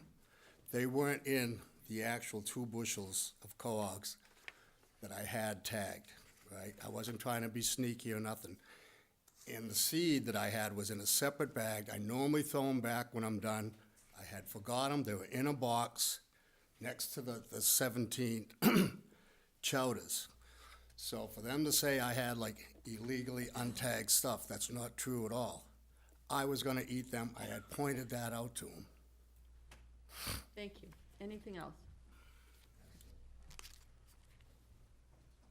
Does the board members have any other questions for any of the witnesses that we've heard? In that case, is there a motion to close the hearing? I guess I do want to have one question on the seed. Sure. As to, and probably for either Mr. Martinson or Mr. Opie, as to the seed bushels, was it a full bushel that just was untagged in seed, or any idea of what the quantity of that was? Sure. So I think just because the board isn't filled with a group of commercial fishermen, I think probably the normal practices would be good. What happens when you shellfish is from a boat is you rake shellfish up. Right. And what happens is those animals go on a culling board, all right? They're normally sorted through. When you're sorting through that group of catch, the seed is supposed to be returned to the water. It's not supposed to be returned to a secondary container, which it's not a handful of shellfish. It's not like a couple fell off the deck. It's over 100 animals. There's other issues associated with that, which are not beyond public health issues. There's also animal health issues that these animals need to be tested, and that it actually, were they to be moved to another water body, they can bring various types of diseases, QPX and other diseases, to other water bodies, which can ultimately hurt the fishery for all the other recreational and commercial fishermen that are enjoying the same fishery. Because my understanding of general practice is when you cull it, you throw the seed right back over where you came from. Yeah. Otherwise, you're creating a second job for yourself, which is to put them into a bin and then throw the bin over the water. The exact same motion into the bin would be over. Yep. Not only that, you would not want to go through and ultimately take all the seed and all the adults out of there, because basically your spawning stock, you don't have any diversity in your age of your spawning stock, and those smaller animals are what respawn for the larger ones. They're the most productive animals, so it does environmental damage by removing all those from that area. Any other questions for Mr. Martinson? No. Okay. Are we ready to close the hearing? I move we close the hearing. Second? All those in favor of closing the hearing? Aye. The, one of the overriding concerns that I have here is we have a shellfish advisory committee. We have spent years propagating, a proper regulations and done a lot of community outreach on dealing with shellfish. And in fact, Falmouth is, I think, certainly the leader on the Cape, in my view, in that regard. And I think this is something that you know, it is very meaningful that this first hearing that this board has had with respect to the importance of these regulations to public health, to propagation, and just the way that Falmouth deals with its shellfish regulations. So I think this is a very important hearing. Megan? And just, you know, I don't know that there isn't a lot of heavy lifting for the board to do. I mean, you know, Mr. Baker was candid when he got up and said that he's not here to indicate or to argue that he didn't violate, you know, the regulations. He is just noting the length of time, which really isn't something, you know, the law is clear that it's that 6-month minimum. But, so, you know, I think that the work of, I agree, it's important to have this conversation. It's important to make sure people know that, you know, there's always some, you know, there's always some observation, even on days when, you know, it's not open to shell fishing and you think maybe no one's out there. Certainly, you know, people are out there, their eyes are making sure, you know, keeping eyes on everything, making sure that regulations are adhered to. So I think it's important for people to know that. I just don't think that there's much, I don't think there's much in the way of any other decision that the board can come to, because Mr. Baker has been pretty forthcoming. So it's between 6 months and a year would be that if So the lawyers would that read, determination. the language says, for a period of not less than 6 months and if not more than 1 year from the date of the violation, at the discretion of the selectmen. And you're saying the discretion of the selectmen is only thought it was for to that other- be 6 months between a year, not, you're not reading at the discretion of the selectmen and greater. That's how I read it, because at that piece comes after it notes that it's a minimum of 6 months Okay. and a maximum. I mean, if Frank wants to weigh in on that, but that's how I understand, you know, the general drafting of laws. That's what it looks like. Frank, do you want to opine on the sentencing? The way I read it is that the minimum is 6 months, the maximum's a year, and you choose in between the two extremes. Yes, thank you. Anyone else have a view? Can I just note one other thing? Please. It's, because mine is on my phone, so I don't want to be rude and scroll through, but it's from the date of the violation. So the Right. 60 days of the, if it were, credit. whatever the period is, you get the credit for the 60 days. Right. Doug? Well, just when I received the phone call from Mr. Baker, and he indicated this was his first violation in 40 years, I thought maybe there would be some relief, but realizing now that the 6-month minimum is not flexible, I wish I was aware of that at the time. I would have advised him not to, you know, try to seek any relief. It's an important point. So, I mean, my recommendation would be the minimum of the 6 months. I think that I would say that for a couple of reasons. One, for what the violation is, I mean, it's a violation. But it wasn't some of the other things we've seen where people are fishing in places where we are really, you know, pretty worried that whatever's coming out of there isn't safe for public consumption. So that's not what we're necessarily seeing. I also think it's telling that he was very candid and he came up here in front of this board and he didn't try to create a different set of circumstances. He didn't say, I didn't know what day it was. He was just very candid about what took place. And additionally, in 40 years of shell fishing, this is the first time that we, you know, have had him before us or that we know of any violation. So my motion would be for a finding of a violation for a 6-month period with the 60 days or whatever the exact number of days are to be told against it. Is there a second? Do we want to list what the violations are, or just that there were violations? We can list, but I'll like his second first. Well, I would second it, understanding that basically we're supporting our staff's assessment of a penalty. Because So- that's exactly what's been laid out, right? Which was 6 months. Which was a 6-month period. So we're not changing anything that they haven't already done. So I don't even feel like we have to take any action other than to uphold the action of our staff. Well, it's think we're before this board, Okay, this is a hearing, sure. and we have to take action. Then I'll but- second. But good point, we're supporting what Right. has come from our staff, so, It's yeah. prudent enforcement. For discussion in terms of findings, Megan, do you want to? I guess the findings would be, you know, to sort of include the packet that was provided to us, which I think Right. lays out very clearly the findings, you know, both in terms of dates and the notice being given to Mr. Baker, and that, you know, he was essentially fishing on a Sunday when there was no fishing allowed. In his testimony admitted the same. Correct. But I guess the violation I would also like to include is the seed harvesting, and that he should remember the practice should be to get the seed right back into the water once he culls it from the large cohogs.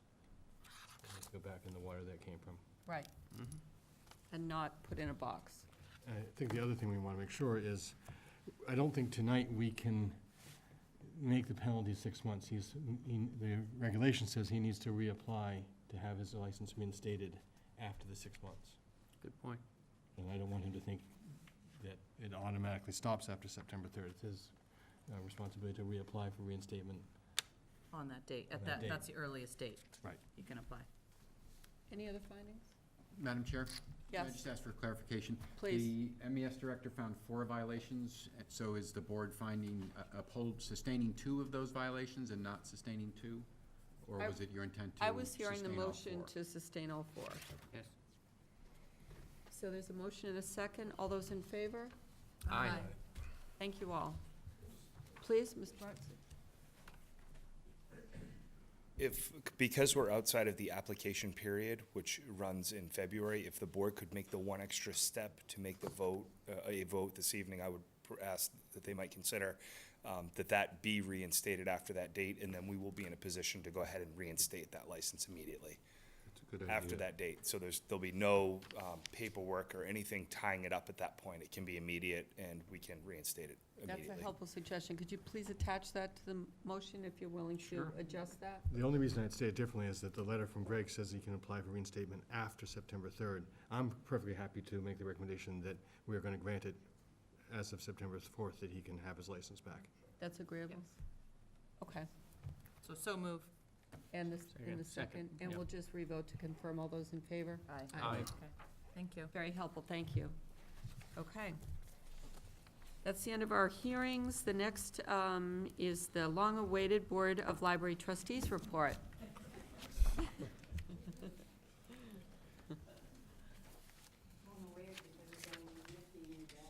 Oh, oh, wow. And inside these nifty new bags, you'll find my report. Thank you. That's a trick. It's the cover. It's a Yeah. Trojan bag. I know. Thank you. I Very love- smart, I'm gonna use that. These are beautiful. Thank you, these are great. So, you, Elizabeth. Falmouth Public Library. Is it $45, right? Yeah, exactly. Welcome. Hold that up for the camera. The bags were donated by the Friends, who paid for them with money that they've raised from all the book sales that they do every year. That's great, thank you, friends. Good evening, my name is Elizabeth Abrams. Come with I'm the chair. currently chair of the Falmouth Public Library Board of Trustees. I would like to introduce the people that are here from the library and the board. There's Linda Collins, library director, in the back there. And next to her is Kathy Mount, one of Thank the you. trustees. Judy Fenwick, one of the trustees. Welcome. I see Sylvia Shulkin and Margot Fennell, and Welcome. looks like Lindsay Hopewood is not with us this year. Okay. Um, Thank you, sir. The past year was a rewarding year for the Board of Library Trustees as we continued to be the link between the library and the public. 2 longtime trustees left the board last year. Marilyn Zacks had served for 28 years, from 1990 to 2018. Jerome Fanger served for 9 years, from 2009 to 2018. We also lost Kathleen Murray, who died last November and was an active member for 15 years until just a few weeks before she died. Kathleen had a deep knowledge of library practices and policies and an awareness of the history of the Falmouth Public Library. As well, she served on a variety of town boards and offices over many years and was a person whom I relied on whenever I had a question about any town policy or government. She also seemed to know everyone in Falmouth. She volunteered in more capacities than I can possibly count. And on a personal note, I found her to be a courageous person in many aspects of her life. The rest of what I'm going to read is just kind of a bullet list. So, the lawsuit with the Cape Cod Foundation, we are happy to say, has been resolved, and the library should soon have access to funds that were donated for the benefit of the library. The Falmouth Public Library Support Fund, a 501c3, became operational last year. At the East Falmouth Branch Library, a new reading garden was installed. It's used for children's programs, and last summer it was used for Project Bread. This was the third phase of a project that began with solving the moisture problems in the building, continued with reconfiguring the parking area to include safer HP spots, and alleviating flooding problems in the parking area. This would not have been possible without the Falmouth Public Library Support Fund Group, who have worked together to gather support from the library trustees, from the Friends, the DPW, the East Falmouth Village Association, the Sheriff's Department, and they were pretty good at twisting the arms of many local businesses to coordinate and fund this project as well. They were great. There are a huge variety of programs that are held in all of the meeting rooms, making these rooms highly sought after. The trustees fund many of these popular programs. During the past year, we funded 288 adult programs and 19 young adult programs, and about 5,000 people attended them. The trustees also pay for the yearly public computer lease, which runs about $11,000 a year.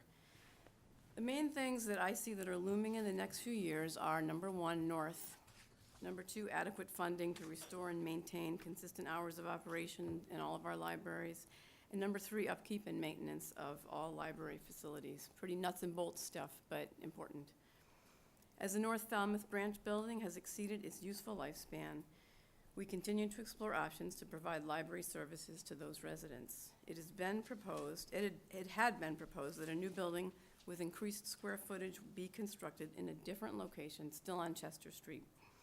This would have ensured that the Wampanoag burial ground behind the library was not disturbed. However, there was not enough community support for this. And it was also hard to justify the potential cost based on the number of hours that North is actually open, which is only about 15 and a half hours a week. The town is going to be facing some difficult choices. The building cannot be renovated or rebuilt on the current site.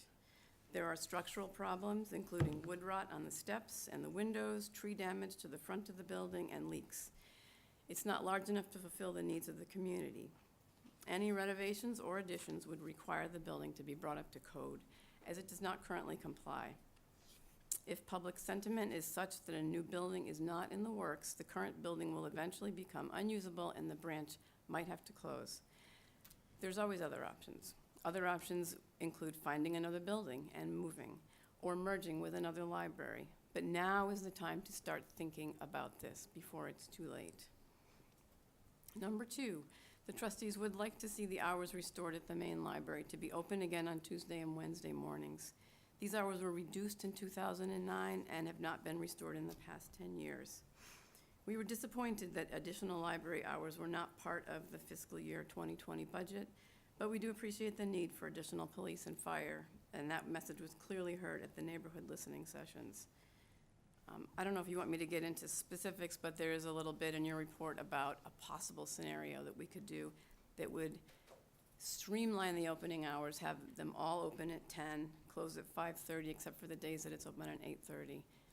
Wouldn't require too much extra money, only $25,000. And it would make it easier for people to remember the hours. So, I and think it you doesn't should affect the mention it. union, you know, now that I mention it. Right. I'll get to the third one in a little bit. We are very grateful to the Friends of the Falmouth Public Library, who tirelessly toil away all year to hold the huge summer book sale, plus smaller sales inside the building. The money that they raise enables the library to fund the children's programs and support and sponsor many library events. They pay for the museum passes. They pay for a bunch of the databases. They run, I am very impressed with the Friends. They run like a well-oiled machine. You go to one of their meetings, says it's going to be an hour, it's an hour. It's amazing. They're great. Our sincerest appreciation goes to the staff and the administration of the Falmouth Public Library. Their dedication to the library and its services have created a warm and welcoming environment. I think they are the reason, and this is totally not my opinion, this is fact, that we have the best library on Cape Cod. Yes. And I love them dearly. Now, not being one to turn down any opportunity to speak in front of a captive audience, I have a few other things to say. As library trustees, we are charged with the governance of the public library. This is often a lot of nuts and bolts stuff, but I have always felt that it should include a knowledge of the past, which means doing a little work, and a vision for the future. The idea of a free library supported by taxpayers, accessible to all, originated in this country. To my mind, a free public library is one of the cornerstones of our democracy. There are, of course, other cornerstones, among them a public education system, a representative system of government, a representative town meeting, freedom of speech, and all of the places where people can gather together to freely exchange ideas without fear of reprisal. The New York Times, an article in the New York Times says, libraries are the kinds of places where people with different backgrounds, passions, and interests can take part in a living democratic culture. They are the kinds of places where the public, private, and philanthropic sectors can work together to reach for something higher than the bottom line. Libraries provide social infrastructure, the physical spaces and organizations that shape the way people interact. Libraries don't just provide free access to books and other cultural materials. They also offer things like companionship for older adults, de facto childcare for busy parents, language instruction for immigrants, and welcoming public spaces for the poor, the homeless, and young people. We live in an interconnected community, not in a bunch of isolated enclaves. We need to safeguard the institutions that are integral to our democracy. And ultimately, like with everything, all of this boils down to money. None of this is free. Adequate funding for our institutions and our democracy is the only thing that guarantees their existence going into the future. As we say in the Boy Scouts, a failure to plan is a plan to fail. This brings me to my third item. Adequate funding for our libraries begins with bricks and mortar. If you don't have a building, you don't have a meeting place. Maintaining our facilities is cheaper than having to fix or replace them when they have fallen into disrepair. So let's get those windows in the main library fixed. Adequate funding continues with the money for materials, for equipment, for programs, for professional development. It especially includes enough money for staffing, which in turn leads to adequate money to be open as many hours as possible. Library staff don't just stand behind the counter to check out your books and DVDs, you know. Here's a quick list of some things that librarians do. They schedule author visits and book signings. They organize community classes. They offer extensive technical services. They run story times. They protect your information and privacy. They write grants that keep libraries open. They help patrons find important resources, including food and shelter. They also clean up your kids' messes. They provide a shoulder to cry on. They provide advice if you need it.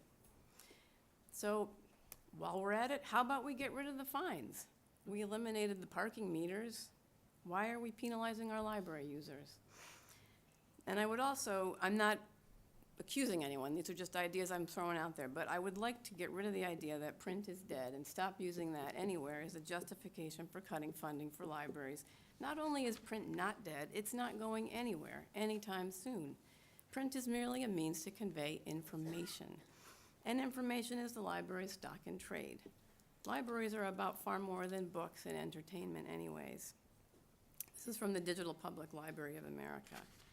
The ability to access free information has become a core ideal of what it means to be an American citizen, despite periods of historic inequality. Libraries help make this access possible by placing public benefit at the center of their work and continually adapting their strategies to meet changing public needs over time. This is my final report. I can't believe I've been doing these reports for 4 years. Otis Porter told me, don't worry about being chair. You got to file a couple reports, no problem. I had no idea I'd have to be doing reports. So I am stepping down from the Board of Trustees. I have reached my sell-by date. My husband, who's sitting over there, suggested to me a long time ago that maybe I could find a paid job with less hours. I've served on this board for 18 years, since 2001. I was 37 when my first term began. My sons were in preschool and at Mullen Hall. And I'm now 55. 2 sons have graduated college, and 1 is halfway through college. And I'm still the youngest person on this board. I would really, really like to get some younger people involved in town politics and on the library board. I've gained a wealth of knowledge about the library, how it works, how to get things done. I enjoy being involved in the library system on the regional and the state level. I enjoy my relationships with state reps. I enjoy town politics most of the time, and my relationships with town officials. Being part of the renovation in 2007 was one of the most rewarding experiences of my life. I'm proud to have coordinated the landscaping project at Main after the renovation and the signage on Main Street. I also learned that when you do stuff in the public sector, it takes at least twice as long to get it done as when you do it in the private sector. I loved spearheading the lectures, focusing on race and racism in this country, and I have even kind of grown to enjoy being the chair. I love being a library trustee. I love the library. I love the staff. I love the rush that I get when I still get it when I walk into the library. This is the library where everyone knows your name. I love having a say in how the library works. I love being part of a board of people whom I respect and whom I've grown to know over the years. I feel like being a library trustee is part of my identity.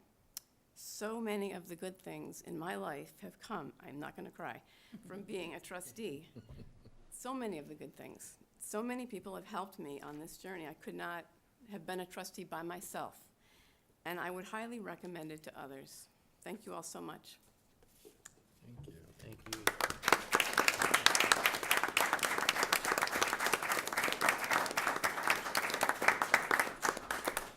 You know, it was about the library, but it was also volunteerism at its best. And we are so supremely grateful. You're so well-known, you're so careful, you have such an empathetic and smart manner about so many things, and we're gonna miss you. Can't wait to see what the next chapter.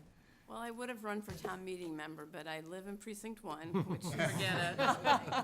and I kept saying, I've got to go get nomination papers, and I just couldn't seem to make it up here this year, so maybe next year. But We'll thank keep an you all eye so out. much. Thank you. Thank you. Megan? I just wanted to just say quickly that, you know, in addition to thanking you for all the work that you do, that I just really want to reiterate your point that, you know, the print, you know, particularly for kids, because I don't really even read any adult books now, but it's so vital. And to walk into our library, in particular, the one on Main Street, which is where I often end up, and for, in particular, for, you know, my children who are children of color, to see books the way that they're arranged, especially in the last few years, where there are characters in those books that are looking back at them, that reflect them, is huge. And you don't get that experience on the internet. You don't do that with Kindle. It's not the same experience as walking in and having sort of a great diversity of, you know, faces that are on the covers of these books Right. looking back at you. And I just think there's no substitute for that. And this library has really taken a hold of that in the last few years, because you know, I have my like critical eye, and my son's 16 and my daughter's 3.5. So in the span of their time, you know, when he graduated from the downstairs and before we started going in, there really was a shift that took place. And I think it reflected a greater awareness about what we had for books for children. Not just diversity of skin color, but of experience and ability. And it's really just a wonderful thing. And there's no digital media that will ever take the place. So you're spot on that it speaks to people at a very deep level, from the children's books all the way up to what we have for adults. So thank you to all of the trustees and to the staff of the library who make some of those decisions about what we purchase and how we market it to folks in town. It really makes a difference in children's lives, so. Thank And you. The adults too, staff but- do such a great job. Yeah. Thank you so much. Thanks. Thank you. Next on the agenda, we have an application for a new secondhand dealer license, Susu's Vintage, located within Home Again, 93 East Falmouth Highway, East Falmouth. Welcome. Thank you. Would you introduce yourself, please? Yes, my name is Susan Mendoza Friedman, and I actually reside in Barnstable, but I'm seeking this license as part of Home Again, which is at 93 Route 28 in East Falmouth. I'm going to be having a tiny little 10 and a half square foot spot to just have my collectibles, antiques, and crafts. Great. Are there any questions for this applicant? So everything looked in order? Sounds like a good supplement to the little business. I hope so. Thank you. Move Is there- approval? Second? All those in favor? Aye. Welcome. Thank you. Thank you so much. Next item on the agenda, interview, vote, and appoint committee members. The Commission on Disabilities is first. I think it's Paul. Paul, you just have to come over so that, Jay, might be easier if you just, can we use yours? Yeah. Might be easier if you just use this microphone so that you can pick it up at home, because I'm a bit So, Commission on sideways to it, that's good enough, it's already fine. Welcome, Paul. Would you introduce yourself? Paul Richard Grundon. And you're applying for the Commission on Disabilities? Yes. And why would you like to be on the board? Well, I think I have a unique set of skill sets that can be of value to the commission, and to the town. And this, I was just gonna say, it's Please. your second time, I know Yeah. it's your second time applying. I think Yes. the last time you applied, we had a whole bunch of folks for maybe one spot. Yeah. And I know that I've seen Paul at some of the meetings and at some events as well, and noting that the chair is here tonight, Kathleen Haynes, and I saw you at the Wellness and Disability Fair this weekend, so. Those are all good signs. Yep. Are there any questions for Mr. Grundon? No, I read the application, and I think you'll do a good job. Thank you. Indeed. Okay. I would move approval. We have 3 vacancies, Second. Oh, so we're to- June I think the 19, longest one. June You're 20, gonna June give him the 21. longest The term? longest one, yeah, please, so So it's June 30th, 2021. yes. Second? All those in favor? Aye. Aye. Congratulations, and thank you for applying, and thank you, Kathleen. Okay, very good. Very much. You'll be put hard to work with, Ms. Haynes. That's right. Thanks very much, Paul. Next is Affordable Housing Committee. Kathleen has announcements. Oh, Kathleen, sure. I think we have to put you at a mic. You want to come up where Paul is? Yeah. It's very quick. As you know, the Commission on Disabilities has been very involved in developing the inclusive play space, which has been referred to as the All People's Play Space, as a Falmouth Community Play Space. Well, we have an official name, and I'd like to reveal it. We announced it at our meeting today. Okay. It is Evans Inclusive Play Space and Park. It's named for Evan Domingos, who has CP. His mother and grandparents are very involved in the committee, and we thought it was appropriate, as a child who needs to come to a park, representative of all children who need to come to a park, but especially disabled children, that we name it after Evan. And I just thought it was a good time to let the public know that. Thank you for that announcement. You're welcome. Next item on the agenda is the Affordable Housing Committee. We have one vacancy, one term until June 30, 2021, and we have Ms. Karen Bissonette. Welcome, Karen.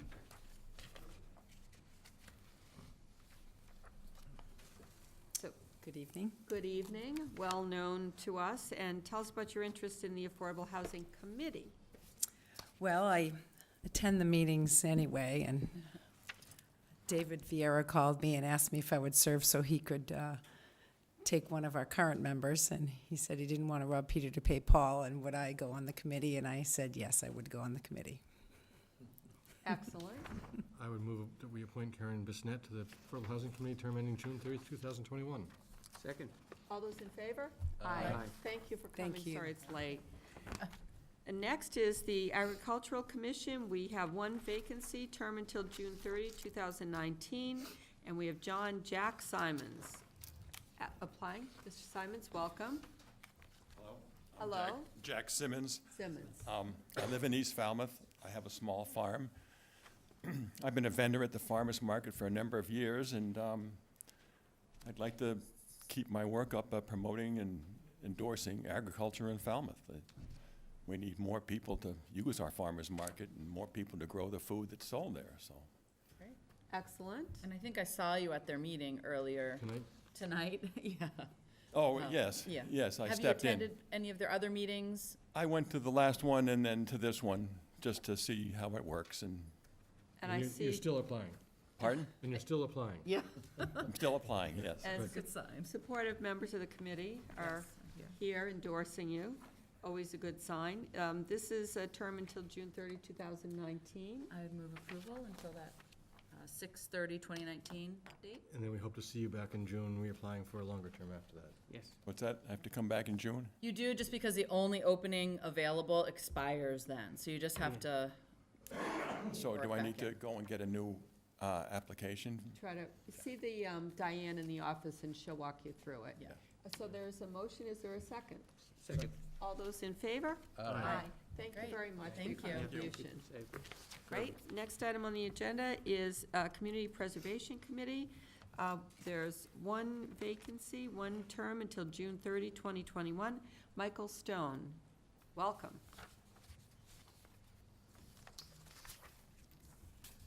Hi, could you tell us why you want to be on this committee?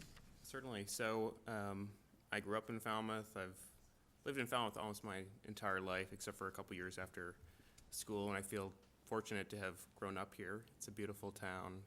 And a friend of mine, Eric Turkington, said that there was an opening on the committee and that I should apply. And my response to him was that I was thinking of more ways to contribute. And he said he was thinking as well. So I think this is a great way to give back, to participate, to advance the town's initiatives around affordable housing, open space, historic preservation. I would like to update one thing on my application. I think I filed it in like late March, early April. I did attend the 18th meeting, the CPC meeting on the 18th. Great, good to know. Yeah, so hopefully you approve me. It's easier with no competition, I guess, but it would be great to be on the committee and support their work and move the town forward on this. Yeah. Great, questions? Not a question, just it's a hardworking committee. It's a lot of commitment. They do a lot of review and a lot of research, so I'm glad to have you being willing to do that. Thank you. I'll take that as a motion. Motion approval. I would second. And this is for the term until June 30, 2021. All those in favor? Aye. Thank you very much. Congratulations. Next is Substance Abuse Commission, one vacancy, one term until June 30, 2021. Charles Chad Faulkner. Welcome, and thanks for sticking it through. Yes. You were here early. We appreciate that. Sorry to intrude on your other meeting. No, it's quite all right. So let us know why you're interested in the Substance Abuse Commission. Sure. I was speaking with Beverly on the commission, and she suggested that I look more into it. So after doing some of the reading and seeing kind of the need in Falmouth, but also the contentious nature of some of the things that have been happening recently, that if there's anything that I can do to help, I'm happy to bring just a different outlook, I guess, to the commission. It's a good reason. Are there questions for Mr. Faulkner? Just what would you say is your background other than just having an interest? I've been in recovery since 2010 myself. Right. I'm a member of, I live here in Falmouth and absolutely love it. Grew up in Hyannisport, so I've kind of been a little bit of a transplant. All right. That's good to have experience on the board. And a fairly recent transport. You just moved to Falmouth in September, is that right? Yes, But we're going to have you for enough years till 2021. definitely. I'm not going anywhere. Good to know. We're just getting into the learning on our own part of really how the whole system works, and it's an important time for us to really make sure things are working correctly, so. We have a Yes. community forum coming up. And that's on June 11th? Yes. Yes. Great. Is there a motion? I move approval, appointment, I should say. Second? Till June This 30th, is June 2000. 30, 2021. All those in favor? Aye. Thank you for your application. Thank Appreciate you. it. Thanks for sticking around. The next item on the agenda is a request for a sign variance, off-premise promotional sign, Spring at Spore event. Is there someone here to promote the event? Yes, there is. Welcome.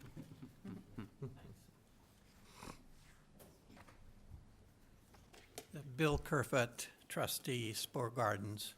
You've been here and done this for many years, but instead of Daffodil Days, we voted last year to change the name to Spring at Spore and to set it a month later so that we wouldn't always be fighting whether the daffodils were going to come up or not. So now we're trying to have azaleas, rhododendrons, and a variety of spring flowers available at the time. So we're asking you, as we have before, for a sign variance to put the signs up. You'll find that they have two flowers on them instead of just a daffodil this time. And I think you'll enjoy the the signs. This is before Saturday, May 18th. And again, we always appreciate your support. Are there any questions? Just to, I'm sure you have permission from the property owners to put them up in addition to permission from us. Yes. Yeah, we go through actually your sign warden downstairs each time. And once in a while, there's a change in property owners, and I try to approach them beforehand. Even though it is on town property, we consider that whoever owns the property, we should get their permission before putting the sign up. Great. You've always requested that, too. Yep, good practice. I move approval. Second? All those in favor? Aye. Thank you for coming. The next item on the agenda is a request for a sign variance, off-premise promotional sign for Falmouth Commodores. It'll say "Game Today." Move Is there- approval. Okay, that's Second? done as many times. All those in favor? Aye. Next item on the agenda is whether to approve 2019 annual seasonal license renewals. First one is a lodging house license for Woods Hole Inn, 28 Water Street, Woods Hole. Move approval. Second. All those in favor? Aye. The next is secondhand dealer license, Harmony Hut Repair, 105 Spring Bars Road in Falmouth. Second, I move approval. Second. All those in favor? Aye. The next is a bowling alley license for Trade Center Bowl, 89 Spring Bars Road in Falmouth. Move approval. Second. All those in favor? Aye. The next item is discussion and vote on the mission statement for Edward Marks Jr. Building Advisory Committee. And Mr. Suso, thank do you you, want Madam to Chair. tee this up, please? Thank you. Yes, board will recall that at your last regular meeting, the board created this committee and asked that we return to provide a draft mission statement for the board's consideration this evening. And you have a copy of that draft. I thank We do. my colleague, Assistant Town Manager, Peter Johnson-Staub, for pulling that together and working with several of us on staff to bring that in draft form. You also have a memorandum from Peter with some thoughts about the committee itself related to the charge. And certainly defer to Peter for his comments, and happy to answer questions that the board may have. You'll also note that the original thought about having a finance committee member serve, the town council reminded us that that is not an option under the finance committee's mission in the charter. And we also had the finance committee chair bring that to our attention as well. And Mr. Johnson-Staub, would you start with reminding us on the 7 members, including 1 member from historical? Sure, so the board discussing the composition of the committee had 5, I believe it was 5 at-large and 1 historic commission member and 1 finance committee member. So I simply kept the membership the same, just converting the finance committee representative to an at-large member.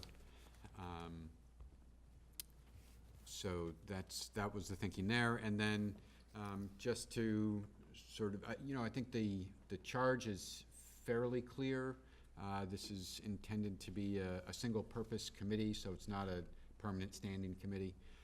And the purpose is to come up with a restoration plan to recommend to this board a preservation and restoration plan. I've outlined some of the criteria that I believe the committee would want to take into consideration, but that list is not limiting. There certainly may be other factors that the appointed committee members may come up with that they want to take into consideration as well. I want to take a minute and read a communication from Ed Haddad, who chairs the Historical Commission. He wanted the mission to also align with CPC funding guidelines, including number 1, preserve, which he states is to confirm the integrity of the building structure and infrastructure. Number 2, restore, which would be restore the exterior of the building to an agreed-upon historic profile that complies with Mass Historic Preservation restriction. Number 3 would be rehabilitate. Develop an interior renovation plan that satisfies office needs based on usage occupancy requirements provided by the town manager and complies with the Mass Historic Preservation restriction and preserves important historical architectural details. And number 4, the last, to develop a funding strategy to execute all aspects of the restoration and rehabilitation. So I'll put those out there for the board's consideration with this draft. Now, had you received that email before you had a chance to put this draft together? I'm not sure. I had not, it came just afterwards. I think it's, Yeah. I think the two are pretty harmonious. I guess I would just suggest that we don't want to get too detailed in saying what the preservation plan is going to say. You know, I think the idea is to appoint members to the committee and have them give it a thorough consideration, get community input, and then decide what actually is going to be in that preservation plan. Sure. The only change I'd make to, I think it's an excellent committee charge, is the date of December 31st, 2020. I would actually charge them to get done a year earlier, because we can extend it beyond that, but I actually think this is something that shouldn't take a long time. I think the actual getting it all done will take a long time, but actually coming up with a plan, I think could be done more quickly, and then if we're wrong, we can extend it, but I actually think, let's get going. I like that a lot.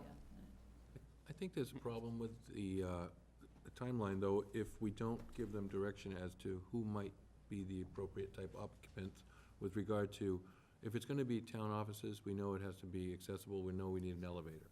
That's a big question that I think probably should be answered going in, because otherwise they're gonna be kind of spinning their wheels at the start to not know what their target is. So I still think we probably somehow, somebody needs to help identify what would be a useful use for that second floor, whether or not it would require an elevator, because that's a huge question. Also, whether or not it's gonna require additional bathrooms. Say, for instance, if we wanted to make it into affordable housing or some sort of any housing, that's a whole different ballgame than just fixing it up and making it look nice. Because now you gotta run plumbing and, you know, it really impacts the first floor. I think that, you know, that's also kind of suggested in Ed Haddad's use of the word rehabilitate, where he says, develop an interior renovation plan that satisfies office needs based on usage and occupancy requirements provided by the town manager and complies with Mass Historic Preservation restriction and preserves important historical architectural details. So I think one of the ways to accommodate your concern would be to just add that number 3, which I don't see rehabilitation specifically listed, or that interaction between the town and the committee. Can I see this for one? Sure, I just want to see a hard copy in Yep. front of me on my phone. And here's Ed's. Mr. Johnson-Staub, do you have a thought about that?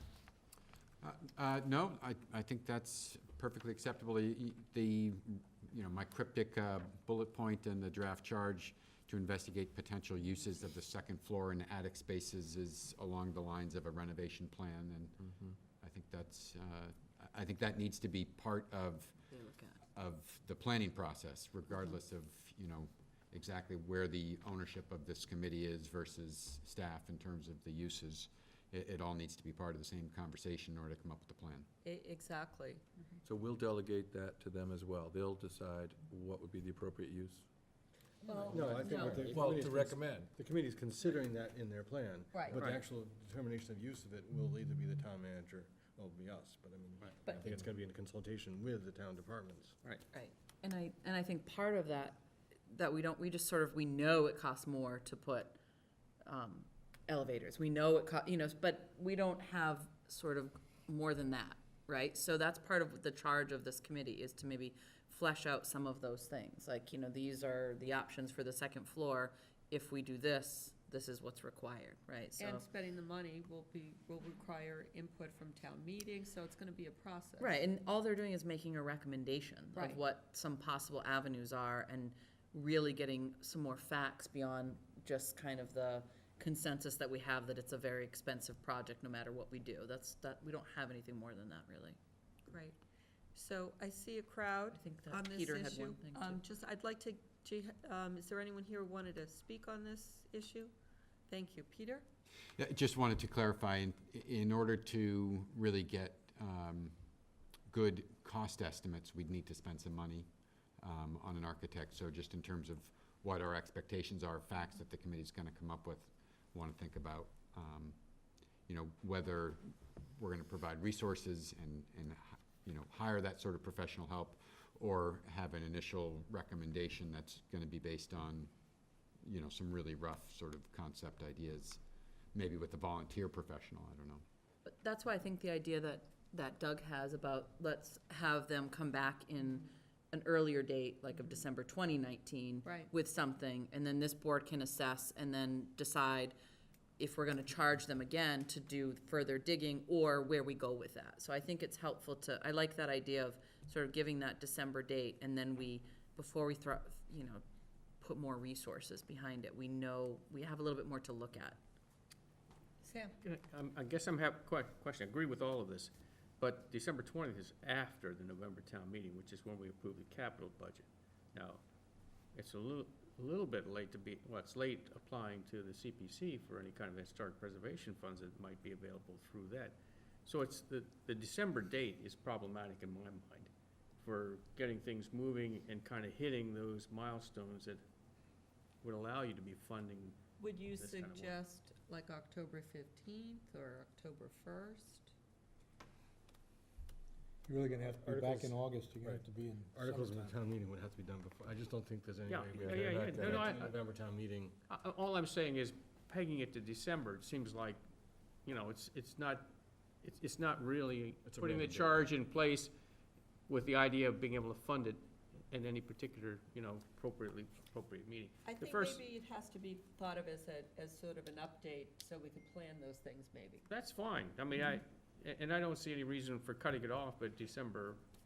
I think extending it makes sense, but I feel like give them a year, and that positions them to start applying for grants from the CPC, but it also means getting into the potential allocation of a capital item as well. So I would give them a year and say, come back, by, April 30th of next year. I like the December date, just at least a date to report to selectmen on where they are, and then we could give them guidance from there. Megan? Yeah, I was just gonna say, I would hate to lose a whole year if they're going in a direction that this board then feels we can't support. So I just like that idea of just hearing, something, so we Your point can. is well taken, though. Yeah, but I don't see why we can't give them a report date, because they come and report, we give them some feedback, they still need to continue to work. So, I'm just suggesting that, I'm thinking about funding whatever comes out of this, their recommendations, and we approve. Ideally, they'll give us a report as quickly as they can, and if they can give us a report in August, because they've moved quickly, we could actually get onto the November town meeting. Right. It doesn't have to be determined by the date in which they expire, so Oh. to speak. Agreed. That should be an incentive. And that was the only reason why I was giving it December 31st, 2019 as the date, saying, okay, Yeah, if they're done in August, we'll double their pay. So you're comfortable You 2019? better say the end of July. because we can always extend it. Okay. Yeah, I agree. Application Great. deadline is like they. All right, so before the board, I would like to have Ed's rehabilitate section worked in to the draft, or wherever Peter might think would make sense. Yep. Is there agreement on that suggestion? Sure. Yes.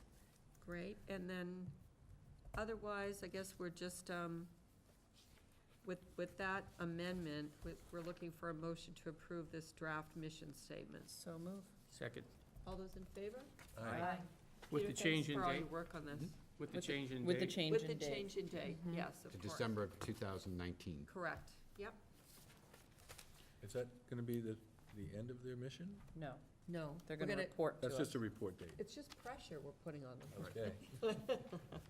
Okay, just a quick note on, as we have minutes of meetings coming up, I've asked the town manager to institute a recommendation that town council made for, is it quarterly, Julian, review of executive minutes? I think you said regular, but. Okay, so there will be, it'll be sort of worked into the agenda going forward.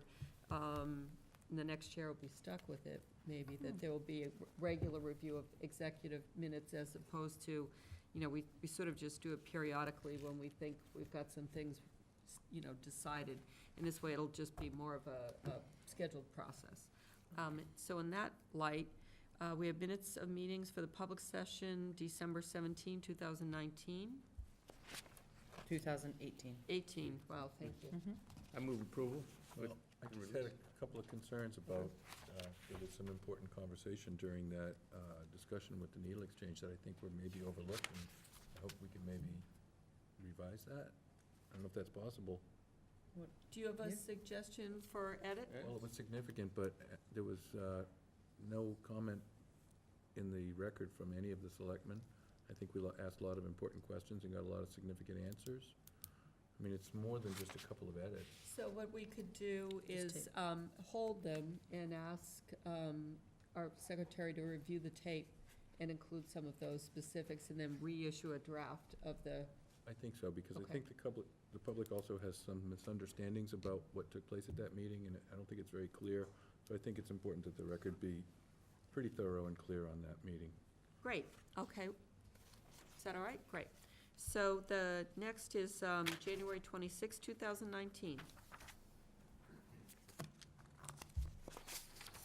I didn't have any edits to it. Yeah, I found them to be substantially correct, so I would move approval on release. Second? All those in favor? Aye. Next, April 22nd, 2019. Didn't have any problems I with didn't that have any either. issues with those either. I'll take that as a motion move to approval. approve. Is there a second? Second? All those in favor? Aye. Next, we have review of approved executive session minutes and vote to release. These have been reviewed by town council with suggestion that we review it for release. And adding the correct street addresses. Correct. Fashion's asked. Oh, that one. And so we found out that we can Right. do that retroactively? Yes. Okay. Correct. Then I would move approval of those executive session minutes that we previously reviewed and vote to release with the addition of the town hall address. Great. Second. And the second, was that from Sam? Yes. All those in favor? Aye. Individual selectmen's reports. I feel like swinging the pendulum, but I'm not. It's only been a week. I don't think we missed much. Okay, great. Sam? I've been out of the country. I can't report on anything locally. Super fast, Kathleen Hayes was just here. We had a really wonderful second annual Wellness and Disability Fair at the rec. So huge shout out to the Commission on Disabilities. They put together, there were dozens and dozens of vendors. There were so many more attendees this year, even though it was a rainy day and even though that parking lot is under significant construction. We had a lot more folks attend. The rec center, Joe Olenek and the folks at the rec were really instrumental in making it run smoothly.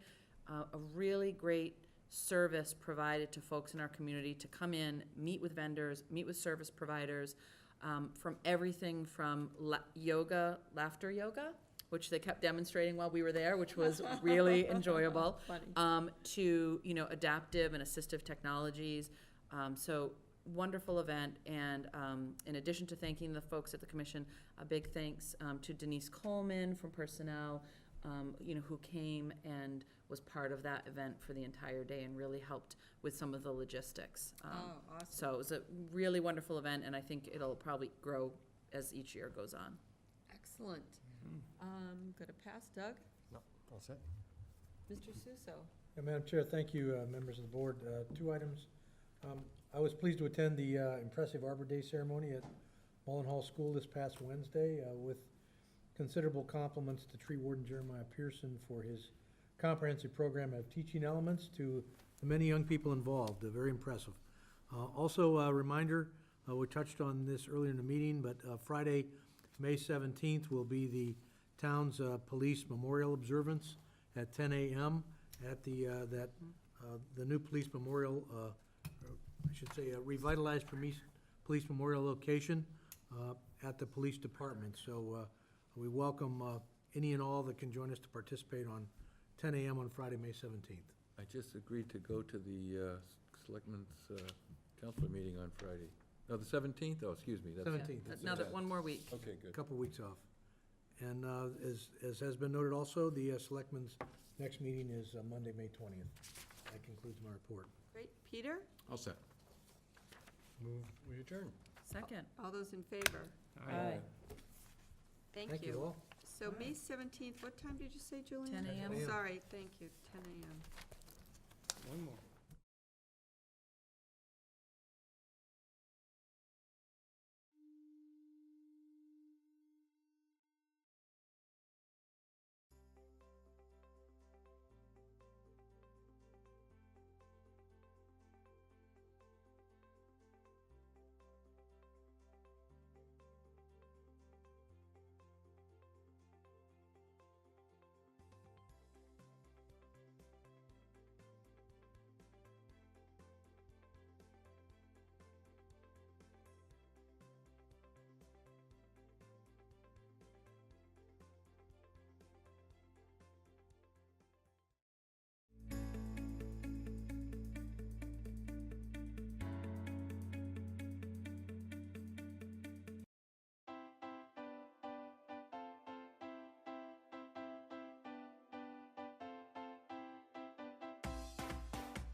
Welcome to the Falmouth Chamber of Commerce. The Falmouth Chamber is dedicated to working on behalf of our members to make Falmouth a better place to live, work, and conduct business. We are committed to developing the economic, cultural, educational, and civic interests of our community and welcome the support from all organizations to achieve our combined goals. Whether you call Falmouth home, are a summer resident, or a visitor, we hope you take advantage of all that the Chamber has to offer. People think that a locally owned and operated appliance store may not offer what they need. Actually, we have trained and dedicated sales associates, expert delivery and installation, professional repair service, and personal customer service. Plus, we have access to a huge local warehouse with over 6,000 models in stock. Crane Appliance. We call the Cape and Islands home. Carlson Printing for all your printing needs. 508-548-7303 or toll free at 1-800-696-7303.